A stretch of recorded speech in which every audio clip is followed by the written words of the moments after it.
Okay, good morning everyone and welcome to the Stage 2 hearing sessions on the Sheffield Plan. Can I check everyone can hear me? Yeah. My name is Katie Child. I'm a Chartered Town Planner and a Planning Inspector, and I've been appointed by the Secretary of State alongside my colleagues David, Troy and Rosie Morgan to hold the examination into the soundness of the Sheffield Plan.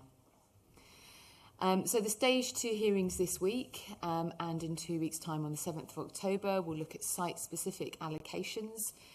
And as with the Stage 1 hearing sessions, we're likely to discuss changes to the plan during each session, and we've asked the Council to keep a running list of potential main modifications and action points discussed at each session. So the hearing session this morning will cover viability, in terms of site allocations, and more specifically the plan as a whole. So before I get to the agenda, sorry, I think there's some feedback going on. I'll just turn it off and on again and try that. See if that's any better. No. Is that better? Yeah, thank you. Yes, I've got a few practicalities to run through before the main agenda. Just the usual ones. Just a reminder, the sessions are being filmed and live streamed on the Council's YouTube channel, so welcome to anyone who is watching today. Secondly, a reminder that Ian Kemp is at the back, so if you have any practical problems or questions during the morning session, then please see Ian. A reminder, if you could turn off mobile phones or put them on silent. And I have to say that if you are intending to film or record the session and share any images online with others, then you will be responsible for complying with relevant data protection legislation. Okay, I now turn to the Council to talk through any fire alarm arrangements or other practical matters. Thank you. We aren't expecting any fire alarm tests today, so if you do hear the fire alarm, it is one that we need to take notice of. If you could exit through the door at the back of the building and make your way down the stairs.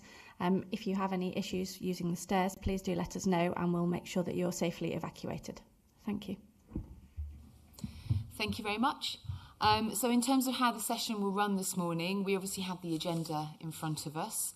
I think all of my initial questions are aimed at the Council, but there will be plenty of time for everyone to obviously come in and comment.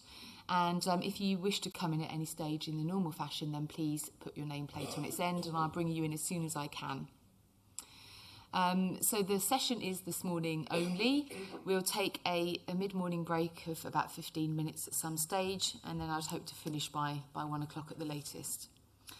So before we do the agenda then, if we could do the introductions first, please. If we could go around the table and everyone could say their name and organisation, please. If I could start on my right with the Council. Thank you. Laura Stevens, Local Plan Team Lead for Sheffield City Council. Sarah Reid, King's Counsel, Barrister for the Council. Simon Drummond-Hay, HGH Planning and Development, Viability Consultant for the Council. Ellie Roden, Sheffield City Council.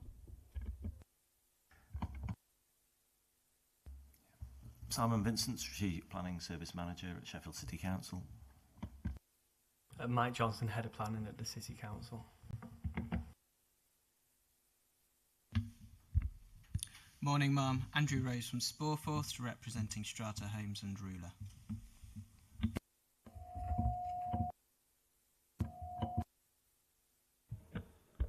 Roland Bolton, DLP Planning for Inspired Villages in Hallam Land.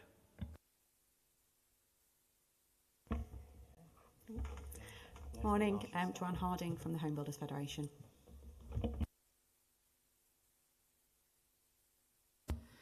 Thank you, everyone. If anyone has any questions about how the hearings will run, the practical nature, then please raise them now. No? Does the Council have any housekeeping matters from yesterday? I actually have one. I just have one. It's really quite brief, if that's all right. Yeah. It's just a note, really. Yesterday, I was drawing attention at one point to master planning requirements within policies in the city centre. I think it was when we were talking about multiple land ownership, and I couldn't just put my finger on the reference that I was looking for. And the reason for that was because it's proposed modifications to the catalyst site policies, for example, CA1B, to reflect that those sites should be redeveloped in accordance with master plans. And that was in the track change versions of the documents that we submitted, which had our proposed modifications in them, rather than the draft plan as published, which is why I couldn't find it at the time. Thank you. Thank you. I've made a note of that. I'll check that out. The one matter I had was regarding when we were talking about the availability of sites. It was with Ms. Roden. And you mentioned there that there were a number of allocation sites where there was parcels within those sites where availability wasn't known. I wasn't sure on the extent of the number. I think you mentioned that you're contacting, 28 landowners with sites in multiple ownership, but I'm assuming perhaps the number of sites with those parcels with land availability could be more than that. I think it would be really useful just to have a very short list of those particular sites before tomorrow's session, if possible, because I think it would be just useful as we go through the discussions on the central area allocations. We're aware of which sites that could involve. I mean, obviously, we've read the HELO and background information, but as you say, it's not always apparent, is it? So if that's possible to do, it doesn't have to be long. What I mean is not very much detail. If it just is a list of those sites, I appreciate it might be an interim list as well, anyway, because you've contacted some landowners who are due to respond by the 27th of September, and I appreciate you may have more information then. The list could be shorter, I'm guessing, after that date. Is that possible? That is possible. We're working on it at present, so it will be ready by the end of today, so we can issue that. Thank you very much. And if I could ask that could be circulated to participants for tomorrow as well, and the other site-specific sessions on the week starting 7th October. Thank you. Okay, that was it from me then. If we move on then to the main agenda for today. So we are looking obviously at viability of the plan and whether it is deliverable in that sense.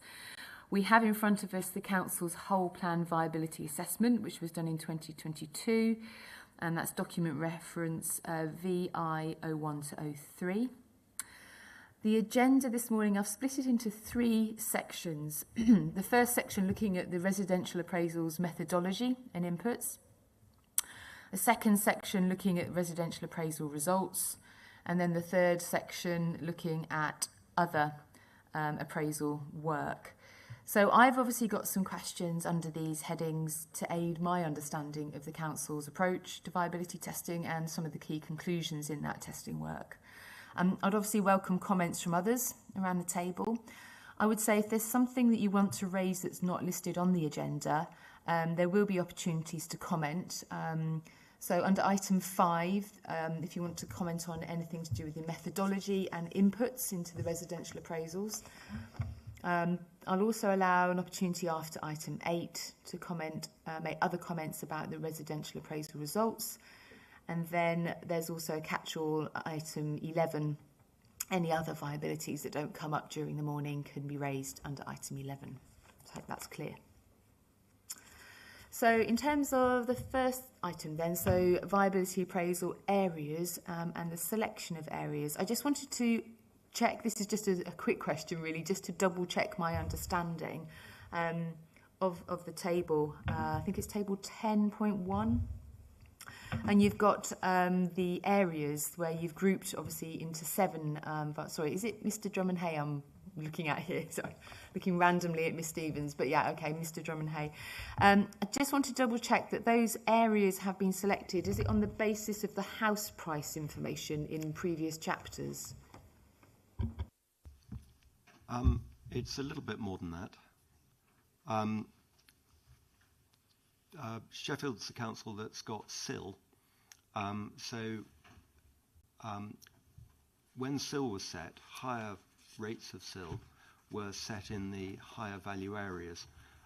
So there has been a degree of equalisation of viability over time. So when we've been looking at the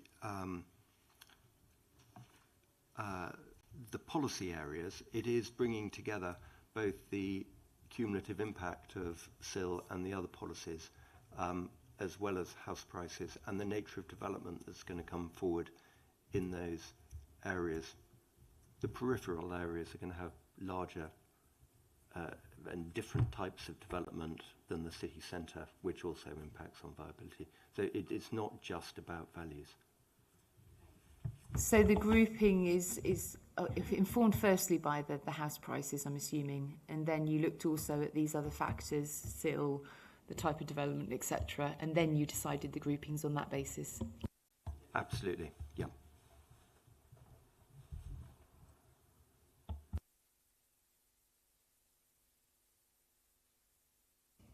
Sorry, may I just add to that, just to confirm that they do reflect our housing market areas Yes. that we use for other pieces of work within the council as well, outside of planning.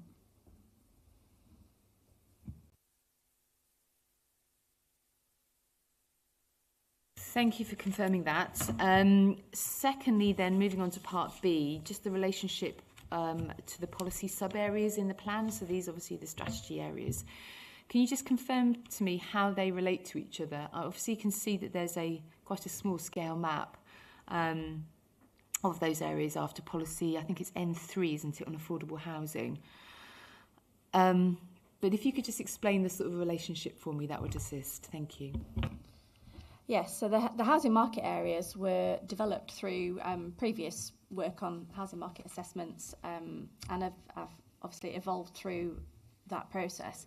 So, for example, the central sub-area in the Sheffield Plan is different in boundary to the city centre housing market area.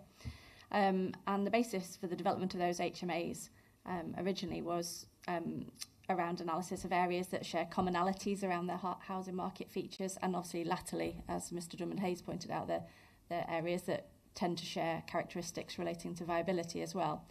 So just to confirm, they're not intended to be congruent with the plan sub-areas. I think Mr Vincent went into the plan sub-areas in one of the earlier sessions, but effectively they are more sort of geographically and topographically, I suppose, sectioned off parts of the city that share features in common. We have got a map that shows them both together, which we've prepared. It's not always very easy to see because obviously some of the boundaries are the same. But if you wanted to see that for reference, we could share that. Yes, I would probably find that useful if that could be put in the examination library. Yes, thank you.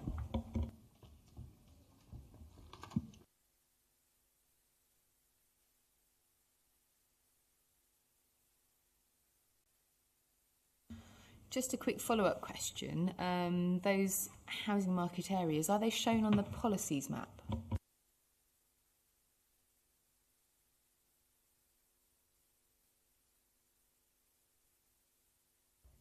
No, they're not shown on the policies map. I think there's a map alongside policy. There's a map in part 2 alongside policy NC3 of the affordable housing market areas.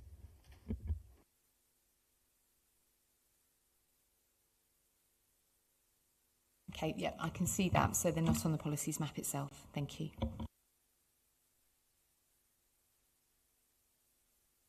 Okay, I've got no more questions on viability appraisal areas. Does anyone else have any comments they wish to make on the selection of the areas?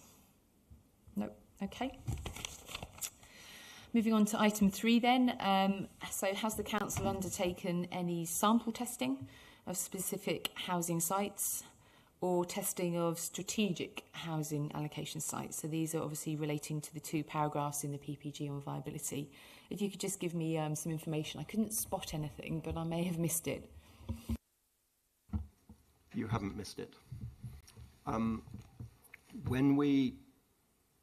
The viability study has been quite a long study in gestation because of the way the plan-making process went.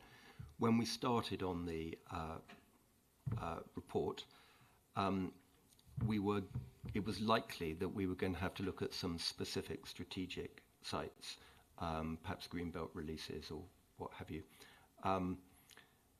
We didn't look at those but the mention of strategic sites was not removed from the report, which was probably slightly confusing. Within chapter 9 of the report, you'll see how we've developed the typologies, and I think the typologies that we have modelled are properly reflective of the nature of development that is coming forward.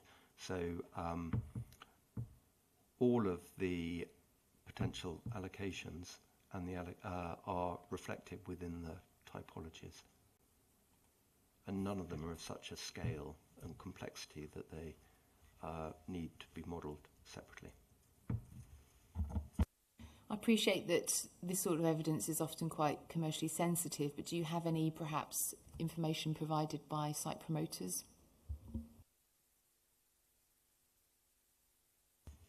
I don't, but have we? Well, no, because we weren't engaging with the promoters of large strategic sites, because there aren't large strategic sites. Although I think we're going to come on to what development is coming forward, where there has been engagement with developers, but not over viability specifically. Now, I sometimes ask, because sometimes that information can be, with the council, not always detailed information, but there might be sort of like a sort of cursory viability appraisal on the site provided as part of a promotion package. But I'm guessing not. Then, I mean, obviously I appreciate that you haven't got the big green belt releases, but you have got what you term strategic sites over 200 within your plan. No, I think that's not something that we've actively collected. No.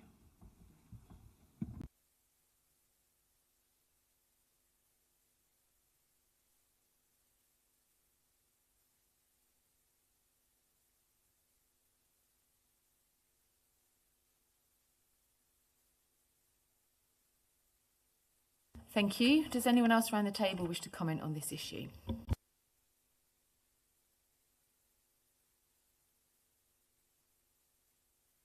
No. Okay. Moving on then to item 4, and this is concerning policy requirements. The first question I had under part A, are there any costs included for policy ES2? I think I've possibly found the answer, so I apologise. It's probably just my quick reading of the viability assessment too late at night. So in paragraph 8.23, it says that costs aren't included, but then I can see some reference in paragraph 8.25 to a different set of costs that have been included. Can you just confirm that is my correct understanding, that those costings in paragraph 8.25 have been picked up?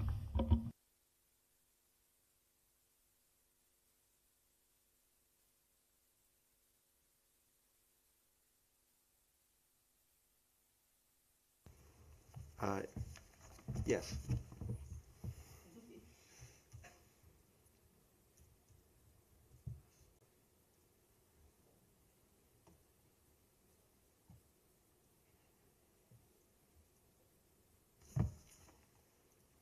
Okay, moving on then to part B, does anyone have any other comments they wish to raise on the policy requirements within the testing?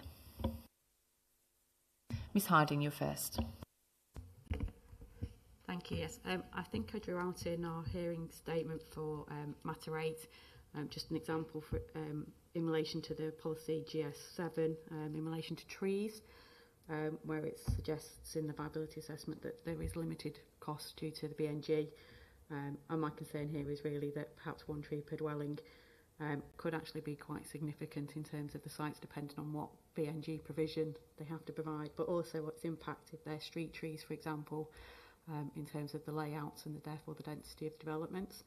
And then in terms of ES2, whilst I didn't necessarily pick out ES2, in terms of that sort of suite of policies, ES1, 2, 3, within our more recent hearing statement for Matter 22, we have highlighted that we think perhaps some of the costs in ES3 are perhaps underplayed in terms of the potential impacts for how those energy efficiency measures are taken forward. So I have highlighted here just some work that's been undertaken by the Future Homes Hub in a report called Ready for Zero, and the evidencing of that. And it does provide a variety of costs, but sort of like one of their costs is for improving fabric efficiency to a level that is comfortable temperature maintained without a heating system. So obviously in line with that sort of not fossil fuel burning. And it's suggesting a cost could be in the region of 17% above building regulation costs for 2021, or equivalent to about £19,000.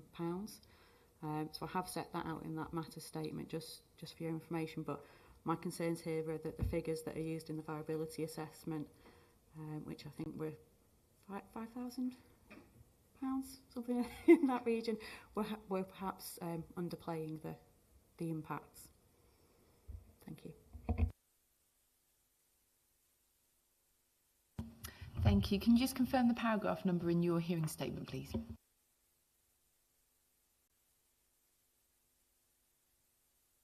Yeah, so it's paragraph 8, I think, goes into the details of the numbers. That's from matter 22.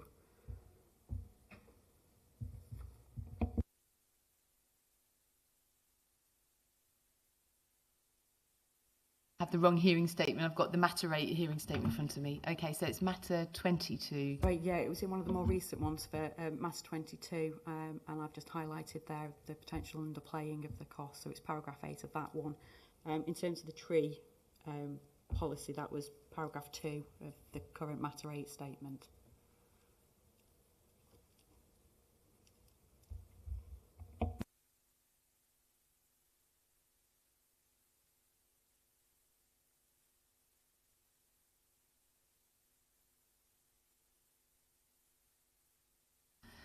Thank you. Could I ask the council to respond, please, to HBF's point about, I think it was ES3 particularly, was it, that you were concerned about? Thank you.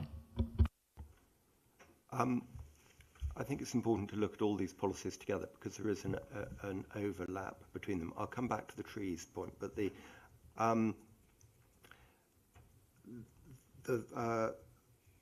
£5,000 would be too low in isolation, but one needs to look at all of these points together. When the policies were drafted, it was before the consultation on was it December 23 consultation on the Future Home Standard. And it's quite right to reference the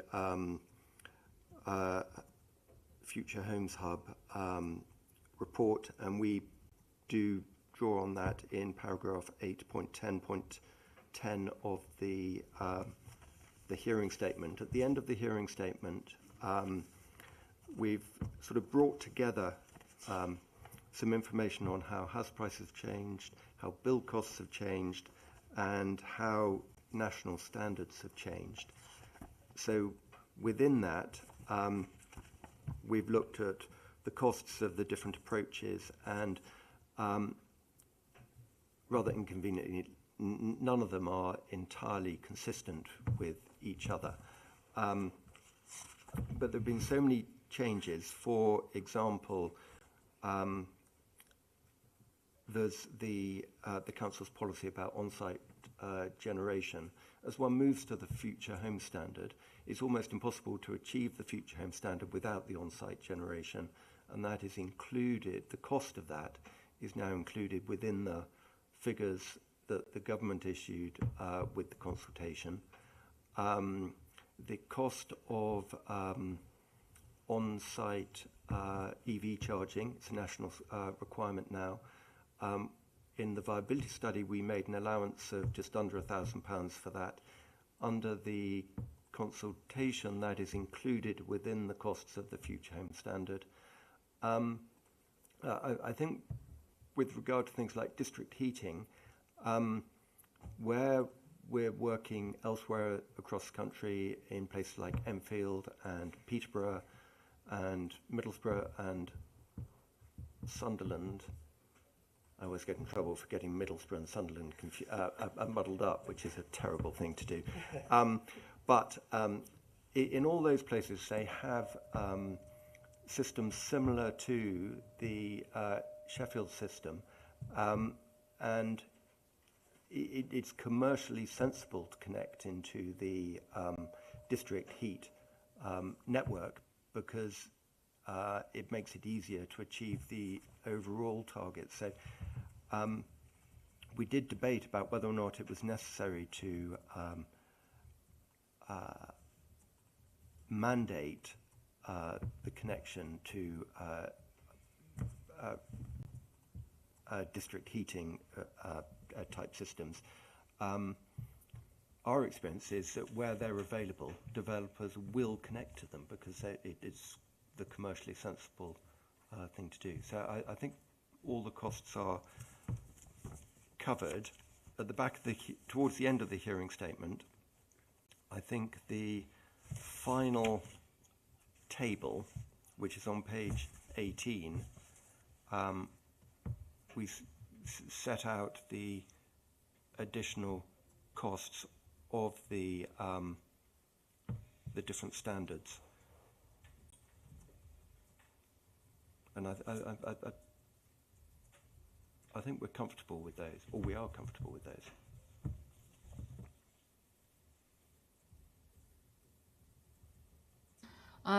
Thank you for the explanation. Ms Harding, was there anything else you wanted to add on ES3? No, I'm fine, thank you very much. Okay, did you wish to pick up on the trees issue as well? So the trees point is largely a capacity point rather than a viability point. On most, so within the modelling we've done, as set out in the first half of Chapter 9, we've taken into account the Council's net growth assumptions, their density assumptions, and what have you. And within those, there is allowance for only part of the site to be developed, so the normal sort of net developable area assumptions. And it's my understanding that there is capacity to achieve the trees on site.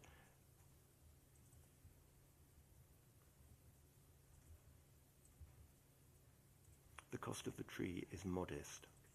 The cost of planting it might be a bit more, but will be more than the cost of the tree. But it's very easy to look at these things in isolation when one should be looking them at the round, and they are part of achieving biodiversity net gain and all the other things that one is trying to achieve on site as well.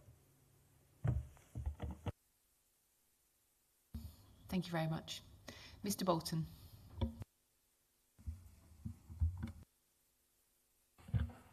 I think Andrew was next, but I'll be very quick. And it just follows on from, there's only three of us, so we're not going to fight over it. It's just on that last matter in terms of biodiversity net gain. When I was looking through the original assessment, I couldn't find what the cost of providing on-site and off-site biodiversity net gain was that had been factored in to these sites, because a lot of the sites are city centre sites where delivering on-site is going to be quite difficult, so it will be an off-site cost. My experience is these can be relatively substantial. So the costs are set out in table 8.6 of the report, and we have assumed that greenfield sites will be delivered on-site and brownfield sites off-site. That was the approach that we took in 2022. Actually, we're finding that many more brownfield sites are delivering on-site because their starting point is sometimes, not always, much lower. So their biodiversity net gain baseline is much lower. So achieving 10% of a low number is less difficult than achieving biodiversity net gain of a high number. Certainly in the city centre, most of the brownfield sites are they're not overgrown with many years of natural regeneration and what have you, so they have a relatively low point. So these figures are taken from the national the impact assessment that was published with the consultation on biodiversity net gain, and the additional cost is plus 2% of the build cost on greenfield sites and plus 7% on brownfield sites.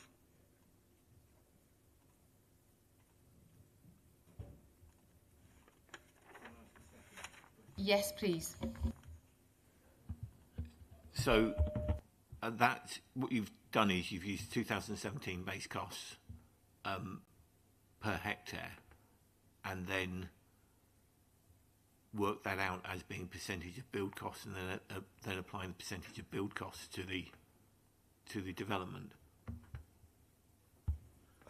No, not quite. What we've done is taken the build cost, and because these are 2017 costs, we haven't applied the pounds per hectare or pounds per unit figures. We've applied the percentage, the percentage of the cost. So in 2017, the cost was £3,500 per hectare, or 2%, or 0.2% of the build cost. Because the build costs have gone up over time, we've applied the percentage, which is plus 2%, plus 0.2% of the current costs. And that approach is set out in 8.85 of our report. Could I just check? Obviously, you've got those percentage rises linked to the build cost, so that's increased. But are you comfortable that obviously this is done a few years ago? Are you comfortable that sort of rate of 2%, 7% still holds good? Yes, we're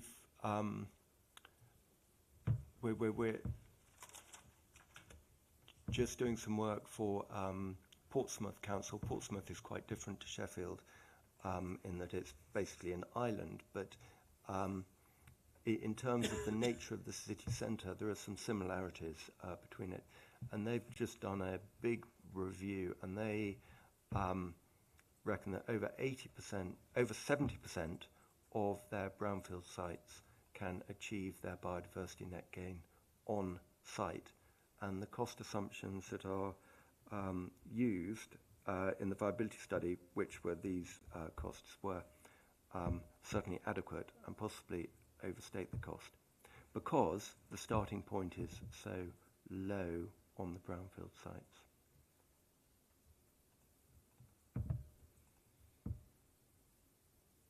I think the real challenges in biodiversity net gain are where you have old MOD sites that have been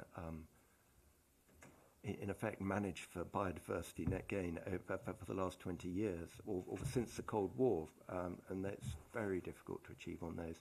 And some of the regeneration sites that haven't been cleared before the baseline and are covered with interesting gorse and brambles and stuff, which all scores highly, and have beautiful becks running through them and stuff, but that's not the nature of the sites here.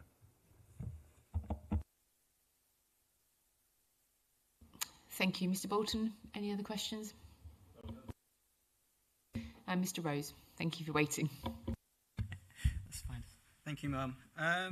Yeah, it's just a quick point, really, because obviously, as it's been picked up, a couple of my points have already been picked up. But it's incredibly important around the interaction between all the policies, and obviously, therefore, that's why there should be appropriate sensitivity testing and even testing of specific strategic sites, especially in a plan where there's so much still being put towards some large sort of urban brownfield sites, Mum. So obviously, support your questioning in relation to your item 3. In relation to item 4. I just had a question. Obviously, we picked up ES2 as well, but my reading of ES2 is different to yours, Mum. I think where you went through to 8.25, that seems to be under policy ES3 in the viability appraisal. So I was just a bit confused by that, because my reading is that there isn't, I can't see what assumptions or costs have actually been put against policy ES2 in terms of renewable energy generation, because the viability appraisal effectively just states in paragraph 8.20, whilst there is scope to install solar panels and other measures on conventional housing development, there is less scope for this in the higher density urban situation. And then the next line says policy ES3. So I was a little bit, my reading of 8.25 was that related to heat networks and costs and shared energy schemes, and didn't relate to policy ES3, which is about policy ES2, sorry, which is about renewable energy generation, which states all new development will be expected to use low carbon energy sources and where feasible avoid the on-site combustion of fossil fuels. And ES3 is about energy networks. So I couldn't see what assumption had been put in place in terms of policy ES2. So, but clearly it comes back to the interaction of all of these policies, but that will come through when we talk about the appraisals and the results, Mum. But, so yeah, still 2 questions, ES2, but obviously I think there should be some analysis also in relation to large-scale strategic sites as well, Mum. And I think you're right, actually. Yes, ES2, there isn't anything. So I think my original question was right, and I was just having a blip. Yeah. So, yes, it would be useful if the council could just confirm regarding ES2, which is paragraph 8, 19 and 20.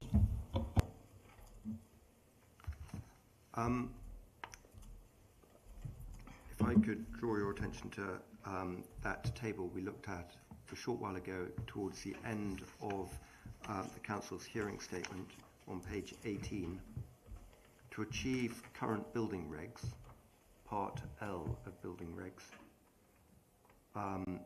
that's 2021 building regs, one needs to have about 40% of the floor area of a house as solar panels, PV panels, and that is within the cost allowances that we've made. It's a fundamental base cost, really.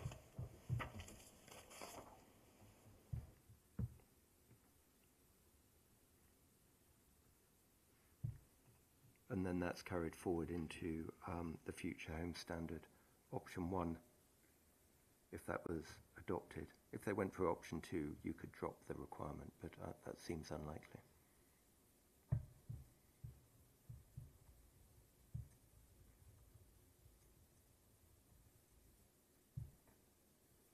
Okay, Mr. Rose, does that answer your question? So on page 18, that table. Yes. Thank you, Mum. Yes, I can see that table on their in their hearing statement, which clearly states that. So if it's in the base cost, it's obviously not clear within the actual viability appraisal itself, is it? So thank you. Just what's the point of policy ES2 then if it's in the base cost? Thank you. And did you have any other comments on the appraisal, the policy requirements? My only other comments were really around, obviously, the evidence that supports the cost that's in the plan, Mum, in terms of the viability proposal. It's not clear where the costs come from and how it's been evidenced, Mum, and the robustness of that. I've seen in the Council's hearing statement further up, I think there was, I think the base assumption is that although costs are increasing, house prices are increasing, and I think the whole basis of the viability appraisal seems to be picking up on that. So when you look at clearly, when you get through to that table 18, coming forward in the future, obviously the evolution of building regs and future home standards obviously is increasing costs. The council's the assumption is that values will continue to rise, and I think that's their point around ES1. I think I was reading earlier as well. Which I've lost the paragraph number of whilst I'm scrolling through. The assumption, I've lost it now. Yeah, and around ES1, which we raised as well, I think the council on page 17 states that ES1 isn't expected to hit until the 1st of January 2030, this would be subject to viability assessment for that date as part of the first review of the plan. Well, the point is the plan is here for 15 years. So that needs to be robust today because we're planning for the future, Mum. Planning for the plan period. Thank you.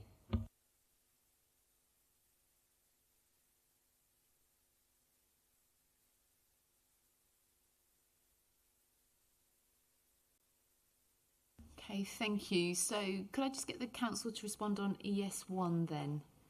Are some of those costs already captured within the future home standard figures as well for ES1? Yes, this is policy. It's just useful to take a step back to when we were doing the report, and this is an area of rapidly changing national policy. The new government are committed to zero carbon by 2030, which aligns with the zero carbon within the policy, and the future home standard, option 1, is anticipated, although we don't have a date, that will be implemented next year in any event. And those standards are similar to the standards that we costed in our viability study. So within the viability study, we made 2 adjustments for cost. We made a cost allowance for the sustainability policies, which are things like the green roofs and what have you. And we've made a 2% allowance for that, and we've made a 7% allowance for the future home standard option that we were testing at that time, which was the appropriate cost, which remains within the expected cost range.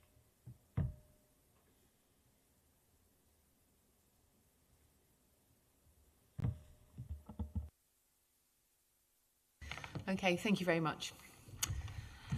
Okay, if we move on then to item 5, which does anyone else around the table have any other comments on the viability assessment residential methodology and inputs? So any of the costings or the other assumptions or typologies or general appraisal methodology?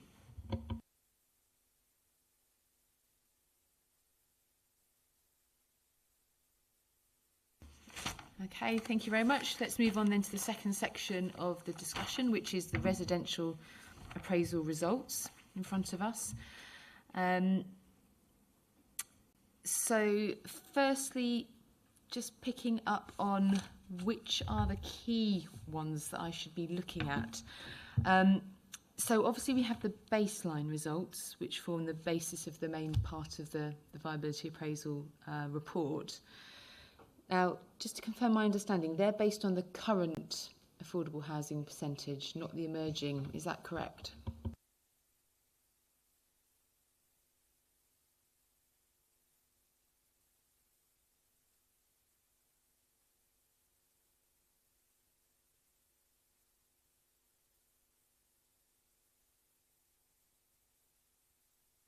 Yes. On the basis one has to start somewhere. Absolutely, appreciated. So I think there's one area, isn't there, the urban west, where the affordable housing percentage I think is the same, so effectively those would be unchanged. Then I can see in Appendix 15 you've got an overview of the new affordable housing percentages, where you've got a summary, but it doesn't set out the residual value figures themselves, does it? There's not existing use value as well, or the benchmark land value, but just a summary of the viability. So in terms of what I'm looking for, I suppose, is like where are the full results where it tells you the actual residual value for all of those areas where there's new percentages for affordable housing? Appendix 17. And that includes sensitivity testing on cost and value change. Is it the 0% one I should be looking at, the column? That's correct. So the 0% is the policy suggestions that were set out in paragraph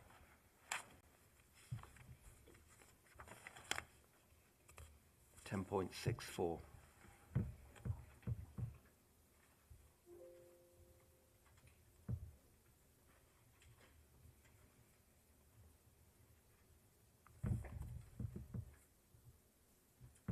Sorry, I was just trying to look for Appendix 17. Can you repeat the last sentence you said?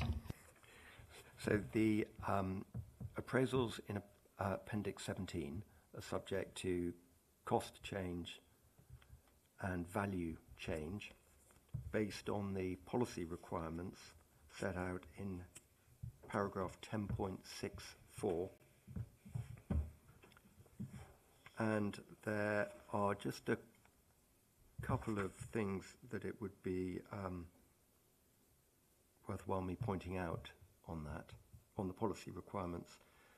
We assumed an affordable housing mix of 25% first homes, 50% affordable rent, and 25% social rent based on the transfer values.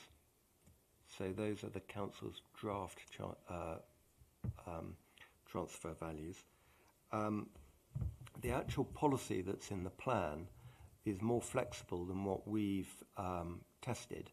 It assumed that the 50% element could be 50% affordable rent stroke shared ownership, and shared ownership would be substantial or significantly more valuable than affordable rent. The second point that it's just worth making is that our price assumptions for the affordable element are as per the transfer prices, which are probably less than a developer would achieve in the market, particularly for the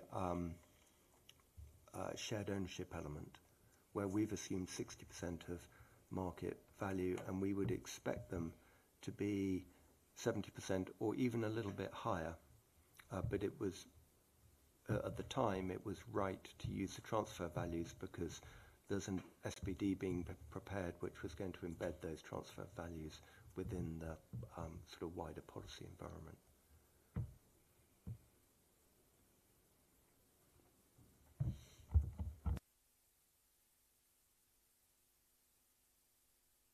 Okay, thank you for confirming which of the appraisals then is relevant in terms of the full sort of results where everything's tested. So it's Appendix 17, the 0% column. I think moving on then to item 7 then, so looking at the appraisal results for the city centre east, north east and the Manor, Arborthorne and Gleedless areas together. I've got a number of questions under parts A, B, C about the area results, which I'll ask first and then seek comments around the table. I think it's probably better if I get all the information before me and then allow comments.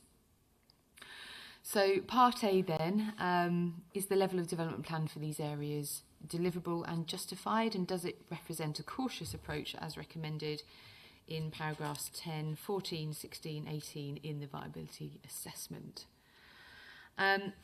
If I could just start off by just asking the council, before we get into detail, how much of, might not be a question for yourself, Mr. Drummond-Hayes, how much growth is planned in these areas?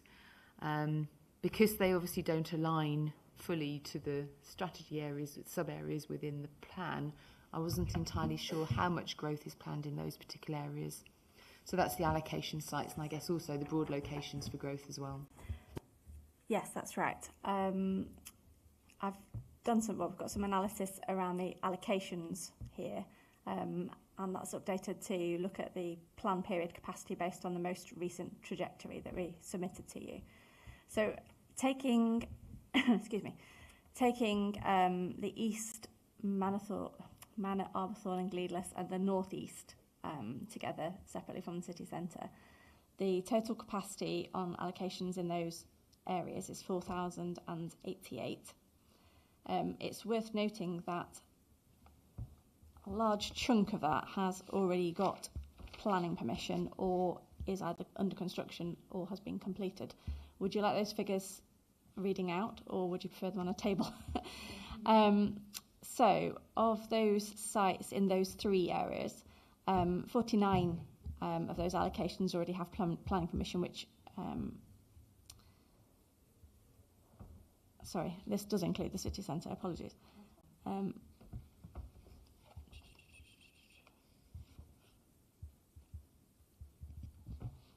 Second.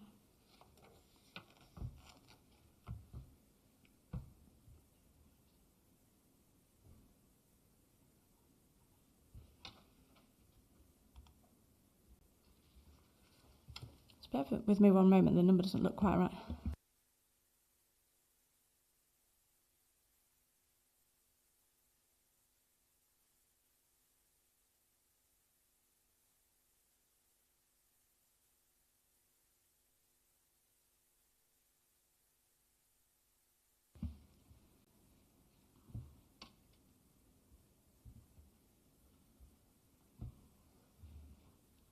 Sorry, yeah, so in those first 3 areas that I mentioned, housing allocations have already got planning permission. That's 25 sites. 11 of those have already completed within the first 2 years of the plan period. And there are 14 that are extant, which have a total capacity of 1,166 on them. For the city centre, bearing in mind this is the city centre housing market area, so it's not the same as the central area. The total capacity there on allocations is 15,310. 1,706 of those have completed in the first 2 years of the plan. 3,235 are under construction, and another 1,300 are with planning permission, but not yet under construction.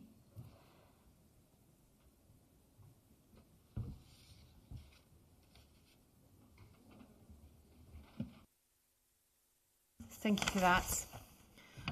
So the second question I have then, is this level of growth deliverable? So obviously we have the viability testing that doesn't show any positive viability for the typologies tested.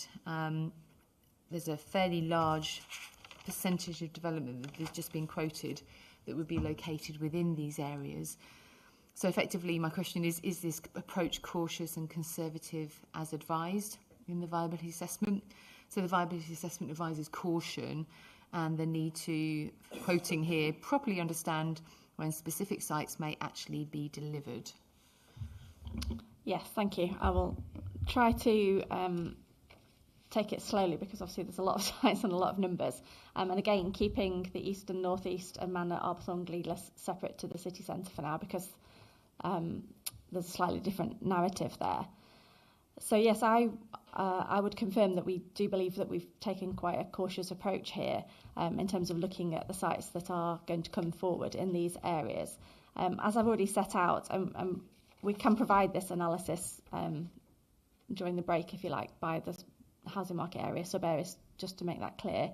But many of those sites in those areas actually do already have planning permission, are completing and are on site under construction.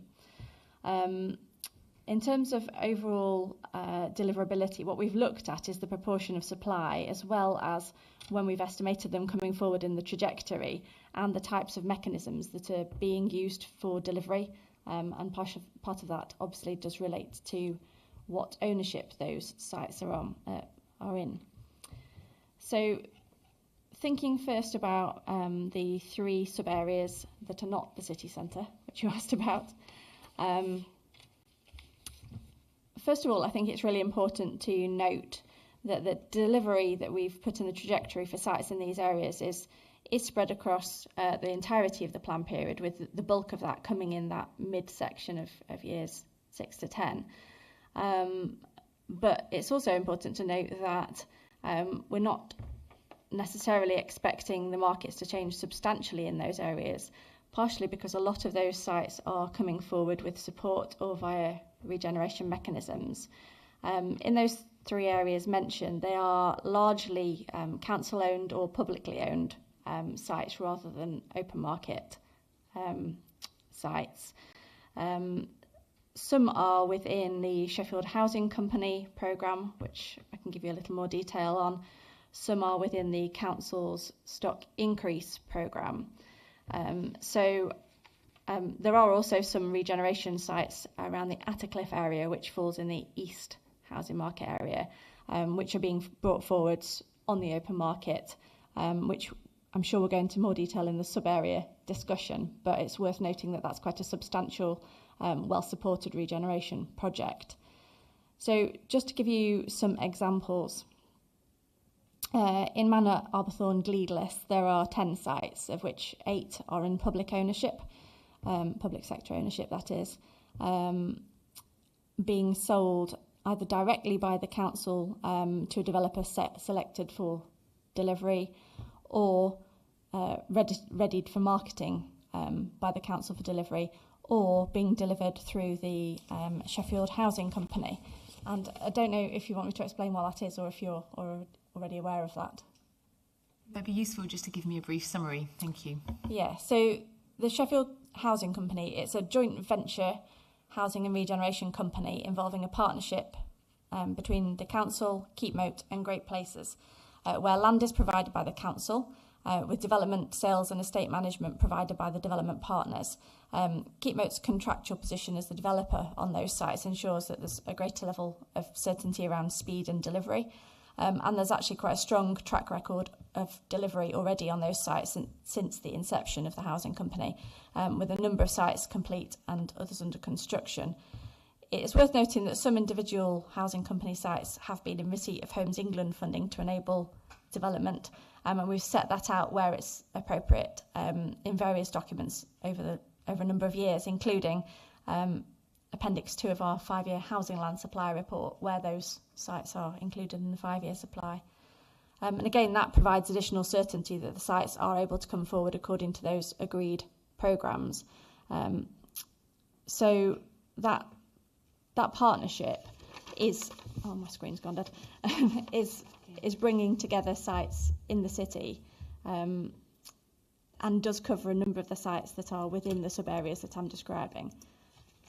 I think another one... Sorry, can I just ask you to pause? I missed off the second name of the other company. I've got Keepmoat. What's the name of the other company? Oh, Great Places. Yeah. So I think final point on the housing company is that the acceptance of funding from the Housing Infrastructure Fund also provides evidence that the barriers to delivery that might arise from viability concerns have been satisfactorily removed. Another key example to set out is around the council's stock increase programme. Are you ready for that, or are you still writing?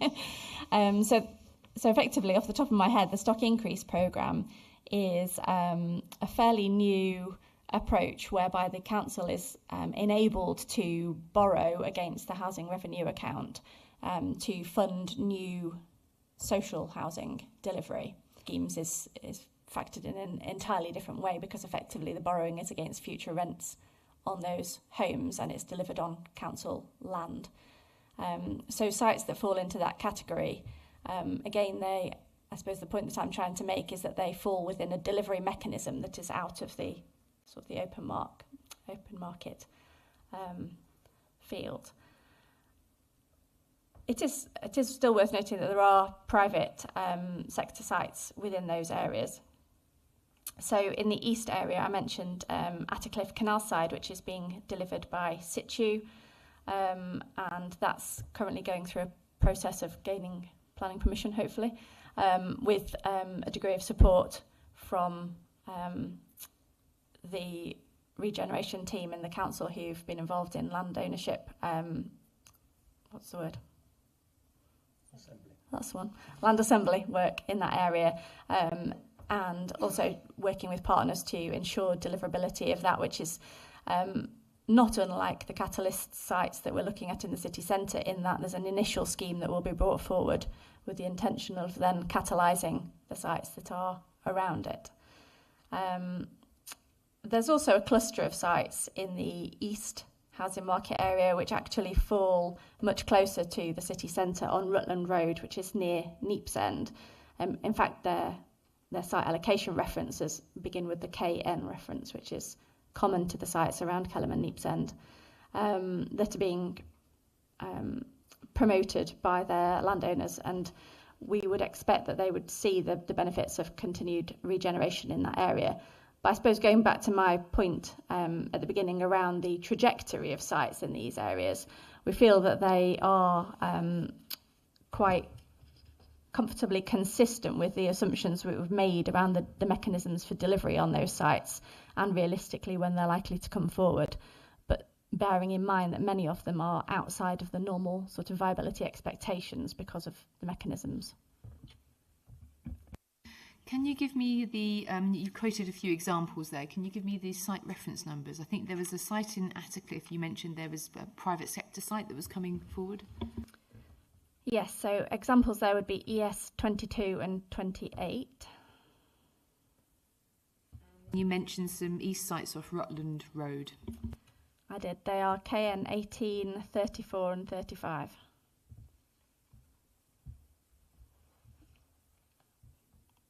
Thank you. Do you want to do the centre? Yes. Okay. Yeah, so moving on to the city centre, which I think it is definitely worth considering separately because it's an entirely different type of market in terms of typology and obviously location. So clearly we've got an urban regeneration focused plan, so we've got a significant amount of capacity within the city centre, albeit that we are talking here about the city centre housing market area rather than the whole of the central area. In terms of time frame, I think it's important to look at the trajectory here. In the first 5 years of the plan period, 2/3 of the sites in the city centre that are in that already have permission. That's over 4,000 homes. Of those, 27 of the allocations are already under construction. That's over 3,000 units, 3,800 units. There's others that have full planning permission and aren't yet started. Of the sites within the first 5 years of the plan that don't have planning permission, they are largely on those catalyst sites that we've talked about at various stages of the plan, and no doubt we'll come back to in detail tomorrow. So there are 17 sites with no planning permission in the first 5 years of the plan, of which 7 fall within the Neepsend development framework, which we've discussed already, where there's master planning work and site assembly ongoing. 2 of them actually already have permission that's been granted after our current base date, so much more recent permissions. A further 5 are in our own ownership. So I think, again, it's worth looking not just at the time frame, but also at the delivery mechanisms, where we've taken what we feel is a robust and measured approach to ensuring that the sites are within a time frame that could realistically be delivered within the viability constraints that we're talking about. When we move on to years 6 to 10 of the plan, and we're looking at viability, again, we're still thinking about areas where there would be a degree of intervention. But by that stage, we're also anticipating that the knock-on effect of the catalyst site would have begun to raise values. And Mr. Drummond-Hay referred earlier to the sensitivity analysis carried out, which begins to look at what the effect of increased values would be. I have looked at the city centre in a little bit more detail because obviously it falls into a number of sub-areas itself. And I think it's worth noting that the earlier phases of the plan period, development is focused around those areas where we are currently seeing sites being delivered or where we are focusing our intervention. And the later end of the plan period it sees a lot more sites being delivered in the areas that are outside of those where we'd expect the change to have moved towards.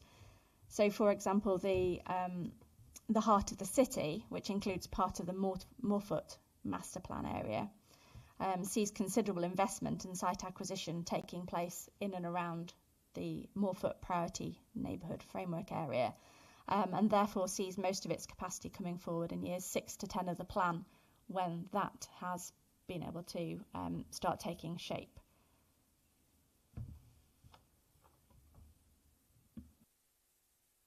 Can I also just make a suggestion that I'm not sure if I would have suggested that I circulate this capacity figures by sub-area to participants? Yes, if you've got something handy, I think it's useful. I was going to actually say that, obviously, we discussed yesterday that obviously there's probably a lack of full comprehensive information available about availability, and I think this probably links into having all of the information together in one place. And I think once we've been through some of the site-specific sessions, we might need to just take a view on where we think there might still be a gap in information, if there is still a gap of information. But if you've got anything available now that you have done already, I think it would be useful to circulate to people. So any of this analysis as well that you've just read out, so I'm assuming you've got that as well. Does that form part of it? That's in quite sketchy notes, but it could be turned into a note. Yes, yes. The numbers that I was reading, we've pulled those out by the housing market area, and that's available in a table that we could print. Yes.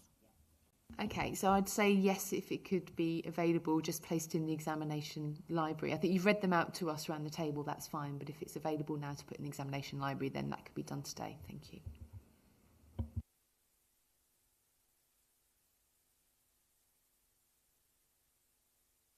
So just going back to the narrative that I was drawing out there, I think I've set out the key points that we've got around the mechanisms for delivery that we feel give a much more robust backing to those sites that we've put in the plan in these areas, and also we've considered where they fall in the trajectory. I don't know if there's anybody else from the team wants to add to that. Or,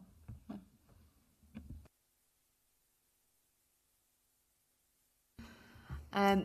Thank you. I think it would be useful actually to allow an opportunity for people around the table to comment on what's just been said, because it was quite comprehensive, and obviously you've quoted a few figures there. So I think Ms Harding, you were first, and then I didn't see the order after that, so I'll just go in row. Thank you. Thank you, yes. In terms of what we've just heard, and in terms of the evidence that we have in front of us, the HBF have concerns, Appendix 17, the base appraisals that were available in tables 10.3A to G, set out the viability challenges within Sheffield. That 0% column in Appendix 17 for the city centre, for the east and north east, and for Manor et al. Clearly all show the red minus figures in terms of the viability of those areas. So clearly there are challenges. The viability assessment suggests a cautious approach, but actually what we've heard from the council isn't so much a cautious approach as a reliance on funding from government and funding from different organisations to make this happen, funding from the council. My concern is whilst the council have said that these sites have planning permission or that they're currently under construction, the council have clearly set themselves a vision and an objective to create a housing market that works for everybody, to significantly increase the supply of affordable housing. They have a very challenging affordable housing need, 902 dwellings. They have said they were going to address specialist housing for older people, for disabled people, other vulnerable groups. What we're hearing in these areas is that these sites have come forward under the old policy potentially with the no affordable housing. It's likely due to the viability challenges that there will be ongoing, I guess, discussions around the provision of affordable housing. We've heard about the particularly high numbers of houses that are in these areas. So this is a particularly high proportion of the council's housing supply that potentially isn't delivering the affordable housing that they themselves have said is an objective of the plan, where they have a very high evidence. And my concern is that the viability assessment is clearly highlighting for them that there is a challenge, that there is an issue, that these sites are not viable. The council are telling us in their own reality that these sites are not viable because what they're having to do is back them up with the council's money through public land availability or through the funding that they've had to find in order to make these sites come forward. So my concern is this isn't a cautious approach. Can this continue in reality going forwards? How is the council then going to actually address this affordable housing need? What if funding is reduced? What if funding from Homes England is reduced? What if funding in relation to affordable housing provision from the registered provider is reduced due to the changes that they're having to make? So we've already seen it as the HBF that registered providers are struggling more and more to provide affordable housing because the grant funding's been reduced whilst they actually address their other issues in their own housing stock. So is that going to have an impact going forward in terms of what the council are actually able to deliver? So basically I have concerns. I don't think their evidence at the moment is backing this up, and I don't think they're taking a cautious approach, and I don't think they're going to achieve what they've set out in terms of their vision and objectives for the plan. Thank you. Thank you very much. And Mr. Bolton. Or do you want to go first, Mr. Rose, if you're still reading? Mr. Bolton. You're still writing. I just saw that you're still writing. Would you like to go first then, Mr. Rose? Yep.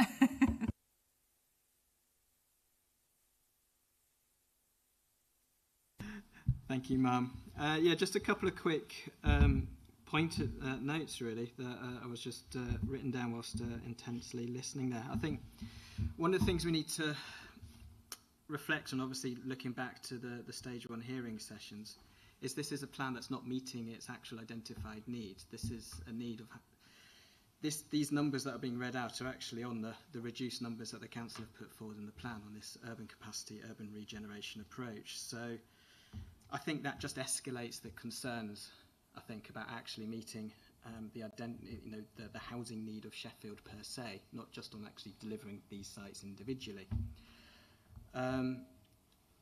What's been set out, and there's obviously before us in evidence, is actually these areas are actually unviable.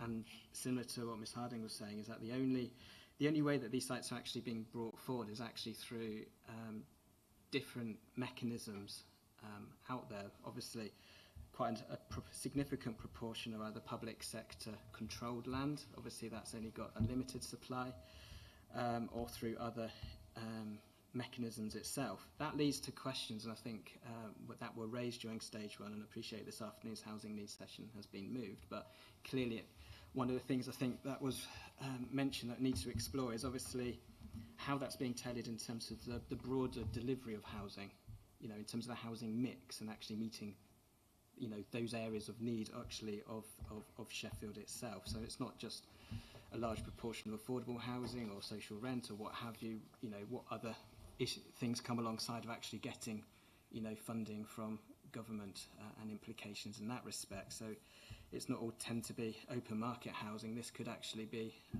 other forms of housing which are equally in need, but actually it then just skews the market again. Obviously support regeneration per se, but obviously that can't come at the expense of actually meeting the identified needs for housing. A lot of what has been said, and I wrote down, is that actually the sites coming forward later in the plan period, they're actually hoping that actually the knock-on effects of some of this regeneration is actually going to lead to these sites actually coming forward. So there's a lot of hope there, not necessarily realisation. And hoping that land values will increase so that the sites that aren't necessarily controlled by public sector landowners, which can come with, they have to achieve best value. The council can take a lower return in order to deliver sites, but equally at the same time, they need to achieve best value. So they could actually change their mind in the future as well. So they might want to achieve market value. So it's sub-market forces that are really hoping, therefore, that these sites can actually come forward. There's a lot of hope here with this strategy, which isn't meeting the identified housing need of the city and the area. So we have some quite significant concerns with that, given that quite a significant proportion of the lower level of housing that's being planned for is actually within these areas. Typically, and you'll probably experience with this, where there are regen sites generally in plans, they generally come with a zero in terms of gen sites generally in plans, they generally come with a zero in terms of the capacity and the trajectory, because obviously there is so much uncertainty that actually when they do come forward, not wanting to repeat the conversation that we had a few weeks ago around what was windfall and what wasn't windfall, but clearly it would be great if they came forward, but here we need to achieve the identified housing need. So therefore that tends to be the norm, and I think one plan that you've been involved with recently did that with their city centre sites, and that was Wakefield, Mum, where they had 0 against these regeneration type sites because there was so much uncertainty whether that is the future of what public sector monies can actually be put towards these, or whether sites will actually come forward because will private sector landowners actually get that catalytic effect. There's a lot of uncertainty around this, along with the facts that the sites currently before us are unviable, and I think we can't rely on that. And obviously the viability testing states that, and obviously because they can't actually put in what this vague hope value actually is in the future. Thank you. Thank you very much. And Mr. Bolton.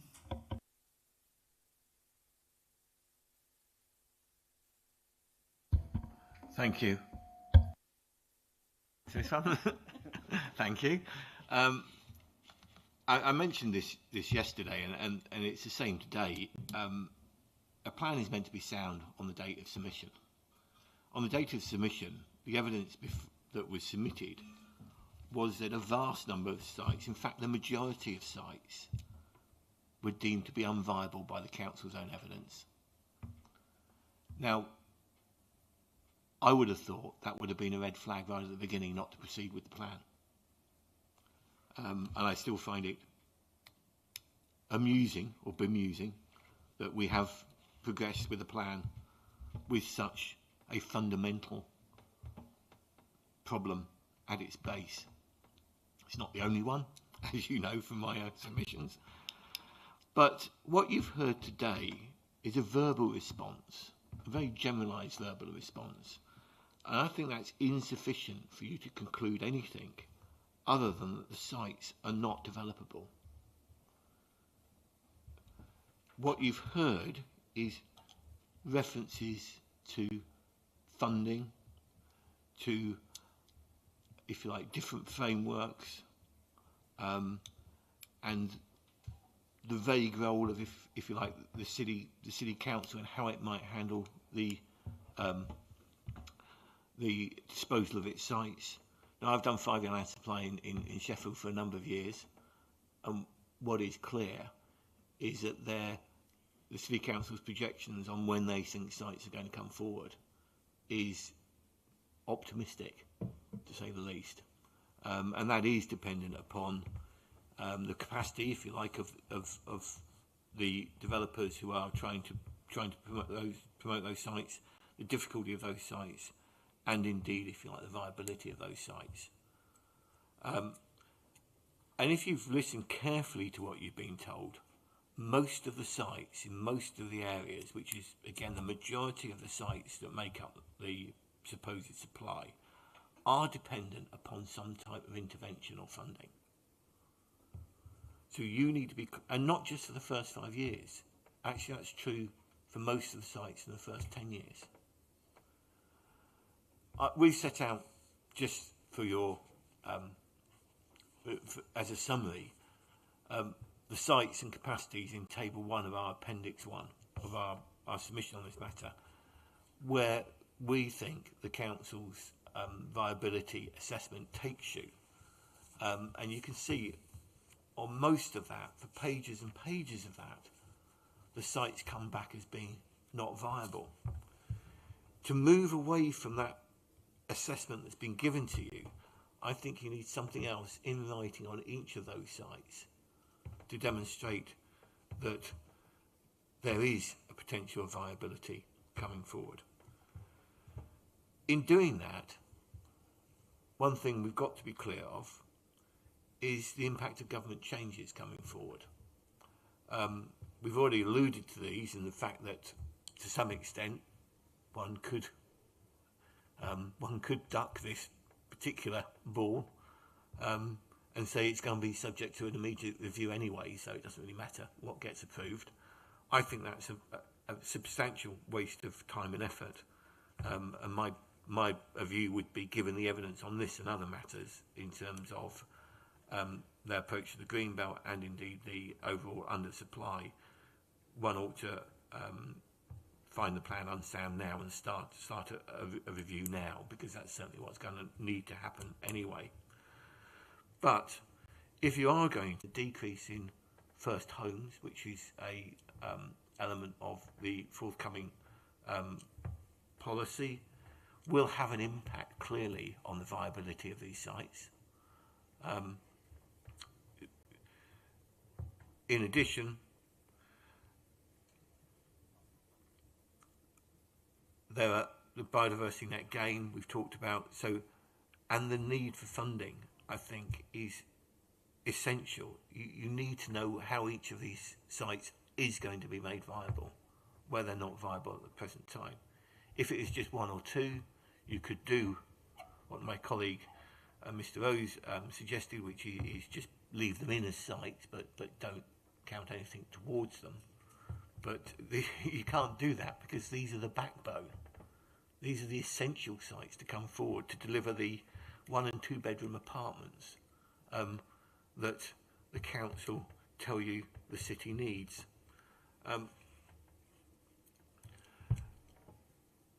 I think the shortcomings, if you like, of the plan have been laid bare, and in some ways this plan isn't really a development plan, it's more a bidding document to the government to try and secure funding for those identified sites. So I think you require further evidence, and that further evidence needs to be subject to further examination, because it's got to be contrary to what you've got in front of you at the moment. Thank you. I mean, as I said just before, I think we will be in a position where we'll need to review at the end of the site-specific sessions where we feel there are gaps. At the moment, I would be tended to agree that I think there are some gaps. I think in some cases there is a lot of evidence before us. It's in various places, I think, which doesn't help. But there are certainly, I think, some gaps. So we will be reviewing that. That's probably as much as I can say on the issue. Does the council want to just come back on anything that the 3 other participants have raised around the table? Mr. Johnson? Yeah, thank you. Just briefly, I think a couple of things. Just to re-emphasise that the evidence that certainly Ms Stevens has presented today demonstrates delivery across a range of mechanisms, including private sector delivery, in terms of planning permissions that exist and completions and developments on site. So a lot's been made about intervention and public sector support, but that was part of the story that Ms Stevens reported earlier. So just to re-emphasise that, I think in terms of the criticism of sort of public sector interventions and the role that plays in the strategy, I think we just again need to re-emphasise that there is a proven track record around delivery. Sheffield Housing Company is a great example of that. I think more broadly, when we talk about catalyst sites and interventions and government support, Sheffield's obviously been picked out as one of the key sort of partners for government around support in terms of delivery, not least because it has got a strategy in place around how it wants to do that and regenerate its city centre and its brownfield sites. Furnace Hill and Neepsend's a great example of that. You know, there's £67 million worth of committed funding from government to make sure those catalyst sites are brought forward in a policy compliant way and brought forward in a way that also delivers affordable housing. We've already seen immediate increase in activity on adjoining sites as a consequence of that in that area, and that's through the planning system and interest in planning applications being submitted. We are working up with support from Homes England as a delivery partner, a land assembly and acquisition strategy to deliver additional catalyst sites in and around Morphle. And again, we've seen activity in that area as well because the market is aware of that. So it's just to re-emphasise that this is one part of our strategy. It is a key part of our strategy, but that public sector intervention plays a single part, and we are seeing the private sector deliver already. But there is, beyond, this is not hope, this is actual key activity that's taking place in partnership at the moment with established boards and established delivery. So it's just to re-emphasise those points. Thank you very much. Mr. Vincent. Yes, it was just again to expand a little on what Mr. Johnson said there. And I think we have been cautious in our approach, and I think I wanted to just draw our attention to paragraph 68 of the framework, which does refer to, does make a distinction between obviously sites in the first 5 years of the plan period and sites within years 6 to 15. So the definition of developable in the glossary to the MPPF does make it clear that developable sites have to show a reasonable prospect of delivery. And I think that's the approach we've taken here. There is enough evidence before you to show that there is a reasonable prospect of delivery in 6 to 10, and where we're uncertain about delivery, we've pushed sites back into that latter period rather than including them within the 5-year supply. So that's just a point I wanted to make there. Thank you. Ms. Stevens. Thank you. Sorry, Ms. Roden, were you first? I didn't see your nameplate. It's all right.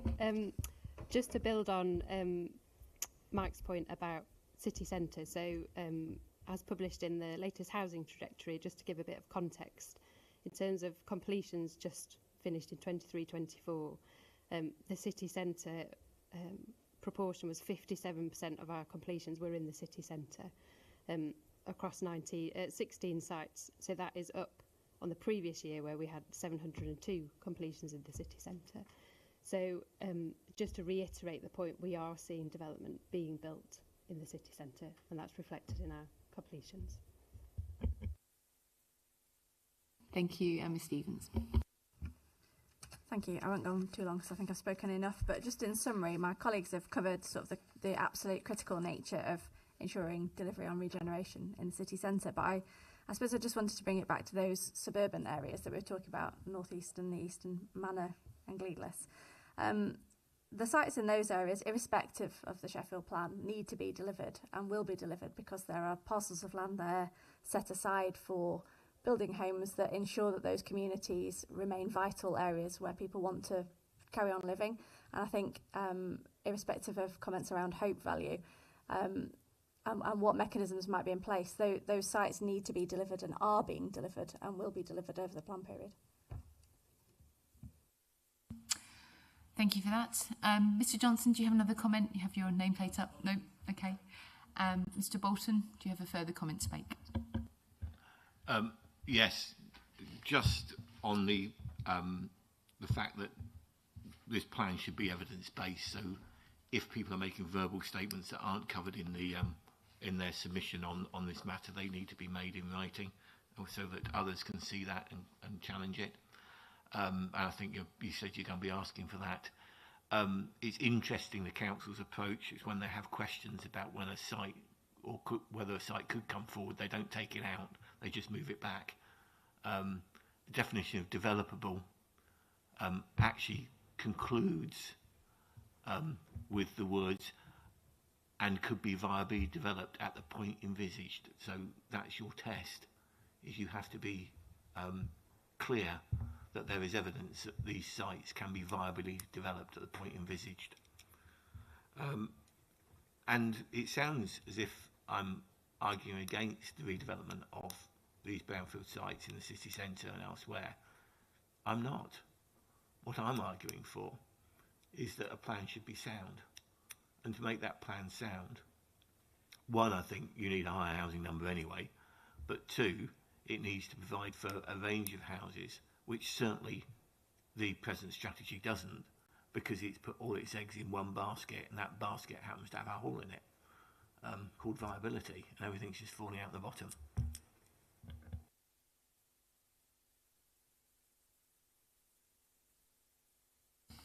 Okay, thank you. I think that concludes part A. So before, I've just got a couple of questions about the affordable housing, but I think we'll just park those for now and take a comfort break. So if we could meet back at 11:15, please. Thank you.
Okay, if we can resume then with the agenda, and we've reached 7B. I've just got a couple of questions relating to affordable housing. So obviously we do have the affordable housing session, which has been delayed, which will be later on. But I just thought it was worth just putting a few questions in here, just because they're obviously highly related to the viability appraisal evidence themselves. And my first one is, so what is the other evidence, as referred to in paragraph 1043, that underpins the council's decision to seek 10% affordable housing in these areas? So this is where it refers to that consideration could be given to a 10% housing target, but that decision should be based on more than just viability evidence. So if the council could just expand on what that evidence is, thank you. Thank you. I'll start, although I think Mr Drummond-Hay might have a couple of points. It refers to the fact that the decision is based on more than just the viability evidence itself.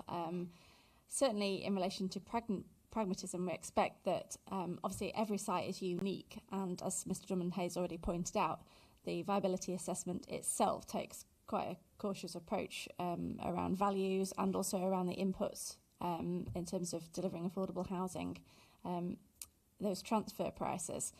I think it's also worth mentioning, we've already gone into the fact that we anticipate that areas change over time, as areas are always changing over time. But fundamentally, we also can't always lever in funding to fulfil affordable housing contributions if you haven't asked for them in the first place, which sort of backs up the reasons why we're intervening in those areas to change markets. But also, from a pragmatic point of view, it would be irresponsible to set a plan out that didn't have an affordable requirement target. I don't want to work myself into knots, but I think Mr Drummond-Hay had some sort of perspective from having worked on viability appraisals across the country, and how those are then reflected on the ground, as it were, in the plan itself, and how that then flows through to individual sites, obviously having greater or lesser degrees of viability depending on their own unique nature and the time that they come forward.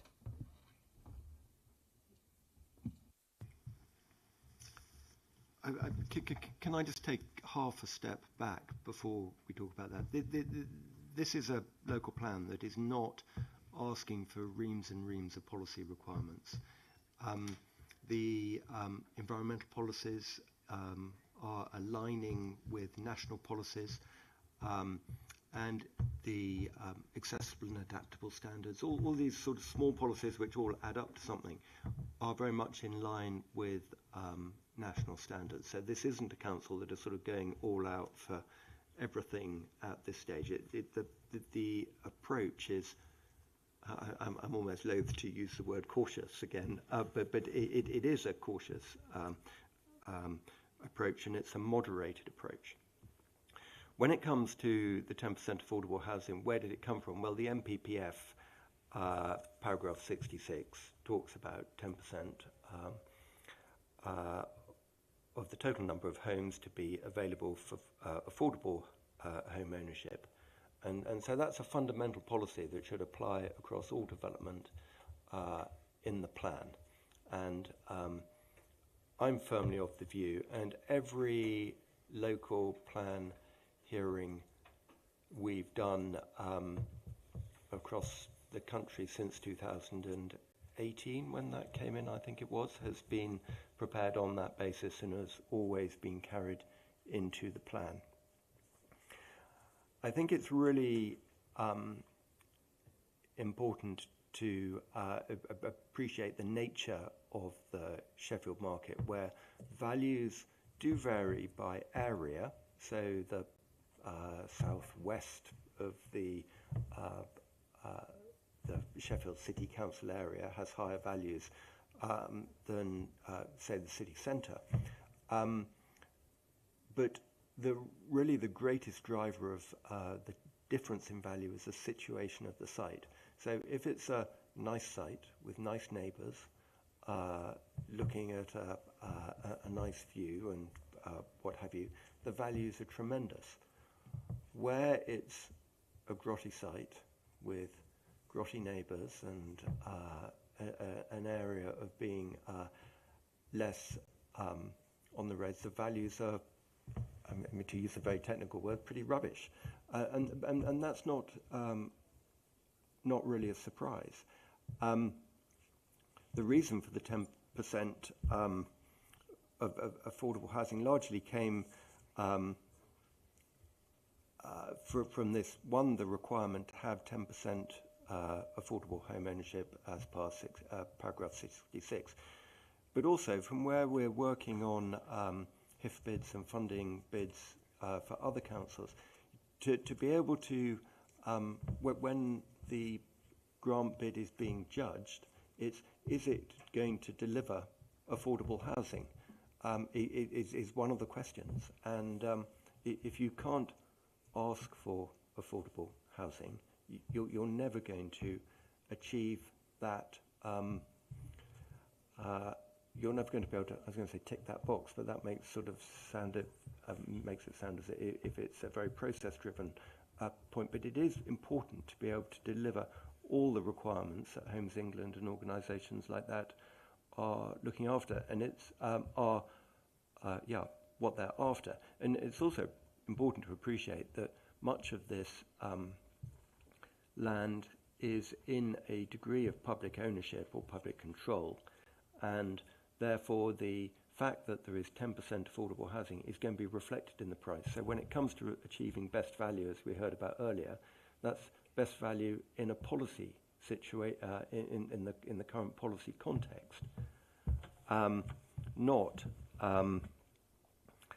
just best value. Can we challenge all the policies in the plan? It is certainly a policy compliance scheme that is being looked at. We talked a little bit earlier about some of the assumptions around the affordable housing mix and the transfer values, which I won't repeat. Thank you. Ms Stevens? Thank you. Just a brief point, going back to national policy. I suppose another key factor is we need to remember that affordable housing is a requirement of national policy in the framework, paragraph 65, where major development involving provision of housing is proposed, planning policies and decisions should expect at least 10% of the total number of homes to be available for affordable home ownership, unless this would exceed the level of affordable housing required in the area or prejudice the ability to meet the identified affordable needs of specific groups. And there are exemptions set out there which don't apply in this policy situation. I suppose it goes to the fuller picture which Mr Drummond Hayes just set out, that we do, as expressed by colleagues across the table, have a need for affordable housing, and certainly we would be expecting to deliver affordable housing up towards the level that is expected through that piece of government policy.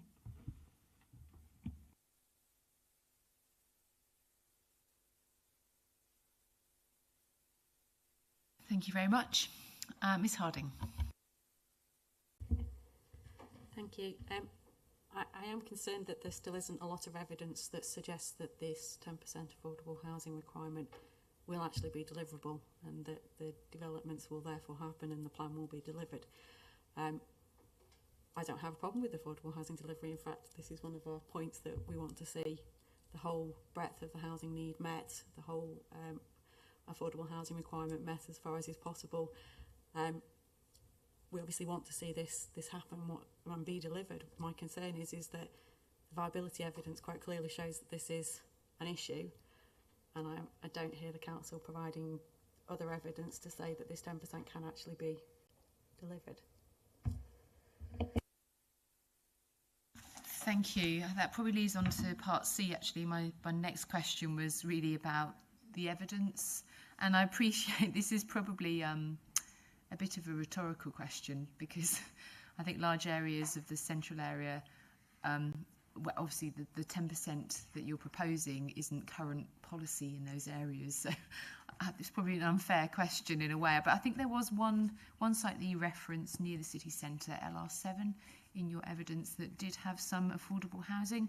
So I don't know if you want to talk about that, or whether there are any that have come forward since.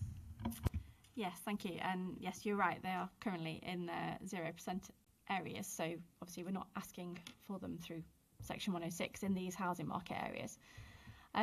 So delivery is therefore, it comes forward through registered providers or where the council is intervening. There are recent examples of affordable housing delivery through other mechanisms, through partnership working in those areas. I think we've gone into a few of those examples in the East in my answer earlier. But the reference you just made there to is actually LR08, is a Great Places Housing Association scheme at London Road for 51 affordable units.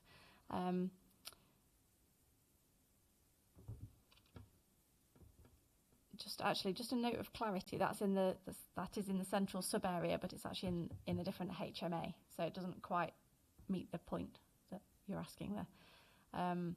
We've got recent completions on 3 different sites within the East that fell within the plan period for solely affordable homes.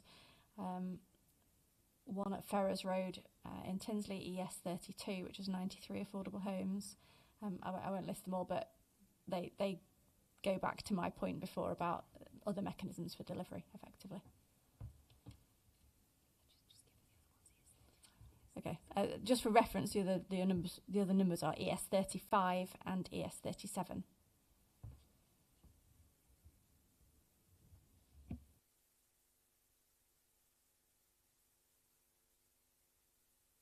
Okay, thank you. Does anyone have any other comments they wish to make on viability and deliverability within these areas before we move on to the urban west, etc.?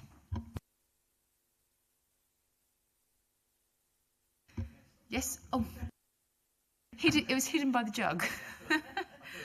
Please go on. Yes, just picking up on those points.